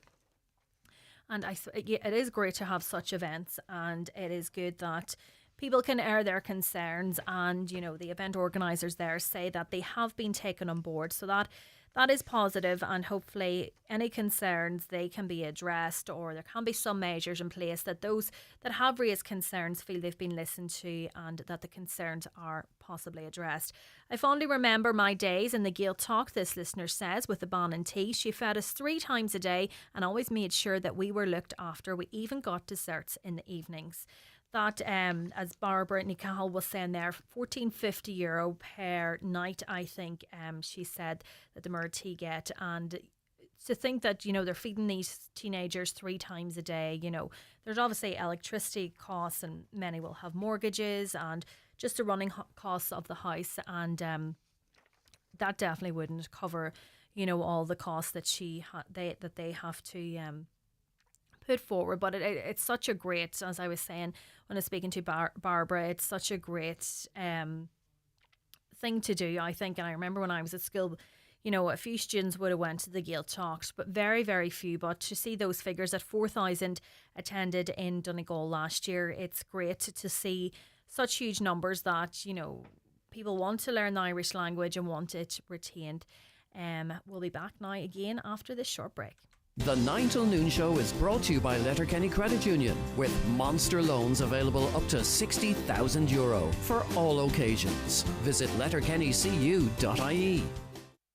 In an ancient Celtic rainforest on the Inishowen Peninsula, we discover brown bears, along with a pack of wolves, Eurasian lynx, even red deer and wild boar, living just as they did thousands of years ago at Wild Ireland. For a wild family day out, book your tickets at wildireland.org. Roll on more full trolleys for even less with Lidl Plus. This week, you could spend just €99 on a full trolley worth €129 and save over an incredible €30. Push your savings further with new offers on the Lidl Plus app every week. Scan, pay and save with Lidl Plus. T's and C's apply. See Lidl.ie/Lidl Plus savings. Injuries happen, illness strikes, but waiting in A&E doesn't have to be your only option. At Ophidia Letterkenny Minor Injuries and Illness Clinic, we treat everything from broken bones, cuts, burns, infections, rashes and more, with X-ray on site so you get answers fast. No appointments, no delays, just expert care right when you need it. Don't wait. Walk in today or visit ophidia.ie. Ophidia Letterkenny. Expert care without the wait. It's time for the mid-season sale at Easy Living Furniture. Enjoy massive savings in store and online with hundreds of special offers across all of our departments, including sofas, dining, bedroom, mattress, home accessories and more. Looking to upgrade your home? Look no further. We have the furniture you want at prices you'll love. Shop now at Easy Living Furniture, Crescent Link Retail Park, Derry, Londonderry. Highland Radio weather updates with McElhinney's. Get back to school sorted with all the essentials from school jumpers to shoes. Visit our kidswear department in store or shop online at mcelhinneys.com today. Today's weather, very warm and humid. Scattered cloud will build through the afternoon and a few showers are possible in places later. Highest temperatures of 24 to 27 degrees. Now, the Teachers Union of Ireland is warning that the continuing teacher recruitment and retention crisis will see students miss out on subject options in the coming academic year. Joseph Higgins is executive member of the TUI in Donegal. Good morning, Joseph. Good morning. How are you? Good. So, Joseph, this is nothing new, the concerns around, the impact of the shortage of teachers. But what is it like on the ground there at the minute? Well, if you take the bigger towns and cities, and that there is going to probably start encroaching into places like Letterkenny in the years to come, and we're very near future, I would imagine. Rents are increasing. To buy a house is becoming almost out of reach for many. It's extremely difficult. That's a cost of living crisis just in terms of getting a roof over your head. That doesn't include the basic bills. You've rents now upwards of 1,000 to 2,000 a month, depending on where you are. And that's only the cost of living end of things. You could have teachers who, if they stay closer to home, will have long commutes to work. And ultimately, it'll lead to things like emigration. There are other issues with this recruitment and retention crisis. We have conditions if you do get a job. 30 to 35% of teachers only get, full hours, only 30 to 35% of them. And 12 to 13% of them, only will get a CID first day out. And that's simply such a long time. Unsustainable. Somebody puts themselves through college. It is an expense. There doesn't seem to be any shortage of teachers out there, but it's the conditions that they're expected to adhere to. Nobody can really survive in this day and age. You highlighted there the cost of living crisis on, those short-term and part-time contracts. The short-term, part-time contract creates instability. It creates unreliability. Teachers are, a teacher's in a job, but they're constantly looking at, around for the next best option. And that's not good for schools. It's not good for students. And it makes parents pretty uneasy too, because many of the parents is going to say, oh, well, my child had 3 subs or had subs all year. And it's not fair in the subs either, because they have no security of tenure. None whatsoever. Now, we have made a bit of an improvement on it where the 2-year CID now has gone to 1 year. So once a competition has been held and the teacher gets a job, after 1 year, they get their CID. But to be like a teacher that has spent 3 years and maybe do an degree or 4 and then another 2 years to do a PME at great cost, they could be employed with a permanent contract right away. If we want to keep our teachers, we have to look after them. Yeah. And unfortunately, this has come to a point now where the fear is that students might miss out on some subject options this coming year. Absolutely. Well, if you have a teacher maybe in some schools, depending on the size of the school, sometimes reduced hours for teachers, they're not the fault of anybody. It's just maybe the size of the school. But you have a situation whereby if you've one art teacher, or if you've one home ec teacher, in certain subjects where you might be able to employ more than that, you lose them for one reason or another. They might not be readily replaceable because there just simply won't be the supply out there. Because teachers, like every other person in every other walk of life, has to look after themselves. They have to give themselves the best quality of life, possible, which they deserve, no more so than in any other walk of life or any other profession. And although the core subjects are, obviously going to be taught, but these, like you mentioned, art, those subjects, they're crucial as well for the development of students. Well, look, ironically, I suppose if you're a math teacher, an Irish teacher, you're probably more likely to get employment because they are the core subjects and they're taught no matter what. Certain languages will be sought after too. Sciences, maybe to a lesser extent, though science is a very important subject, and the various disciplines within science are needed. If you won't be getting into engineering without a maths and science background. But all subjects now are probably going to be under pressure, but the subjects where you have smaller cohort of teacher in the school is the one that's not always readily replaceable. Technology subjects would be in that boat as well. You've a massive attraction at the minute in construction. A lot of individuals who've maybe potentially the qualifications to teach technology subjects, they're probably they might be happier, they might be more attractive money in construction. And what I found was during, like, I'm 34 years at it now, the boom bust cycle, when we had people that had come from construction, whenever construction went into decline, back into teaching again. Now it was teachers gain, and because construction had lost out. But we're now the opposite of that, and we still need our children to be taught. We still need teachers. Yeah. And the TUI is to issue a briefing document to politicians. What is included in that? What is the top priority? Well, there's so many, I suppose. It's a long list. A lot of the stuff that I've already said. We want improved job security, which we are moving towards. The PME is still a thorny issue. Like, we have students that are paying huge amounts of money to do a PME. There's vested interests in that. Like, I suppose various colleges, they know that if a 2-year PME becomes a 1 year, that their income stream is halved. The PME, what was the HDIP, was increased to become a master's, but it also halved the number of teachers that come out. And that was okay during a period of economic, regression and economic calamity, really, when there simply wasn't the jobs there, and many were fighting for their existences, not just in teaching, but in everything else. But it didn't necessarily make it right. We definitely would be looking for greater levels of strategic planning. We don't want boom bust cycles where you have lots of money granted when there's a splurge, and then all of a sudden for it to be hauled back in. You want planning that is attainable, strategic, and something that's going to last, not something that just where an announcement is made.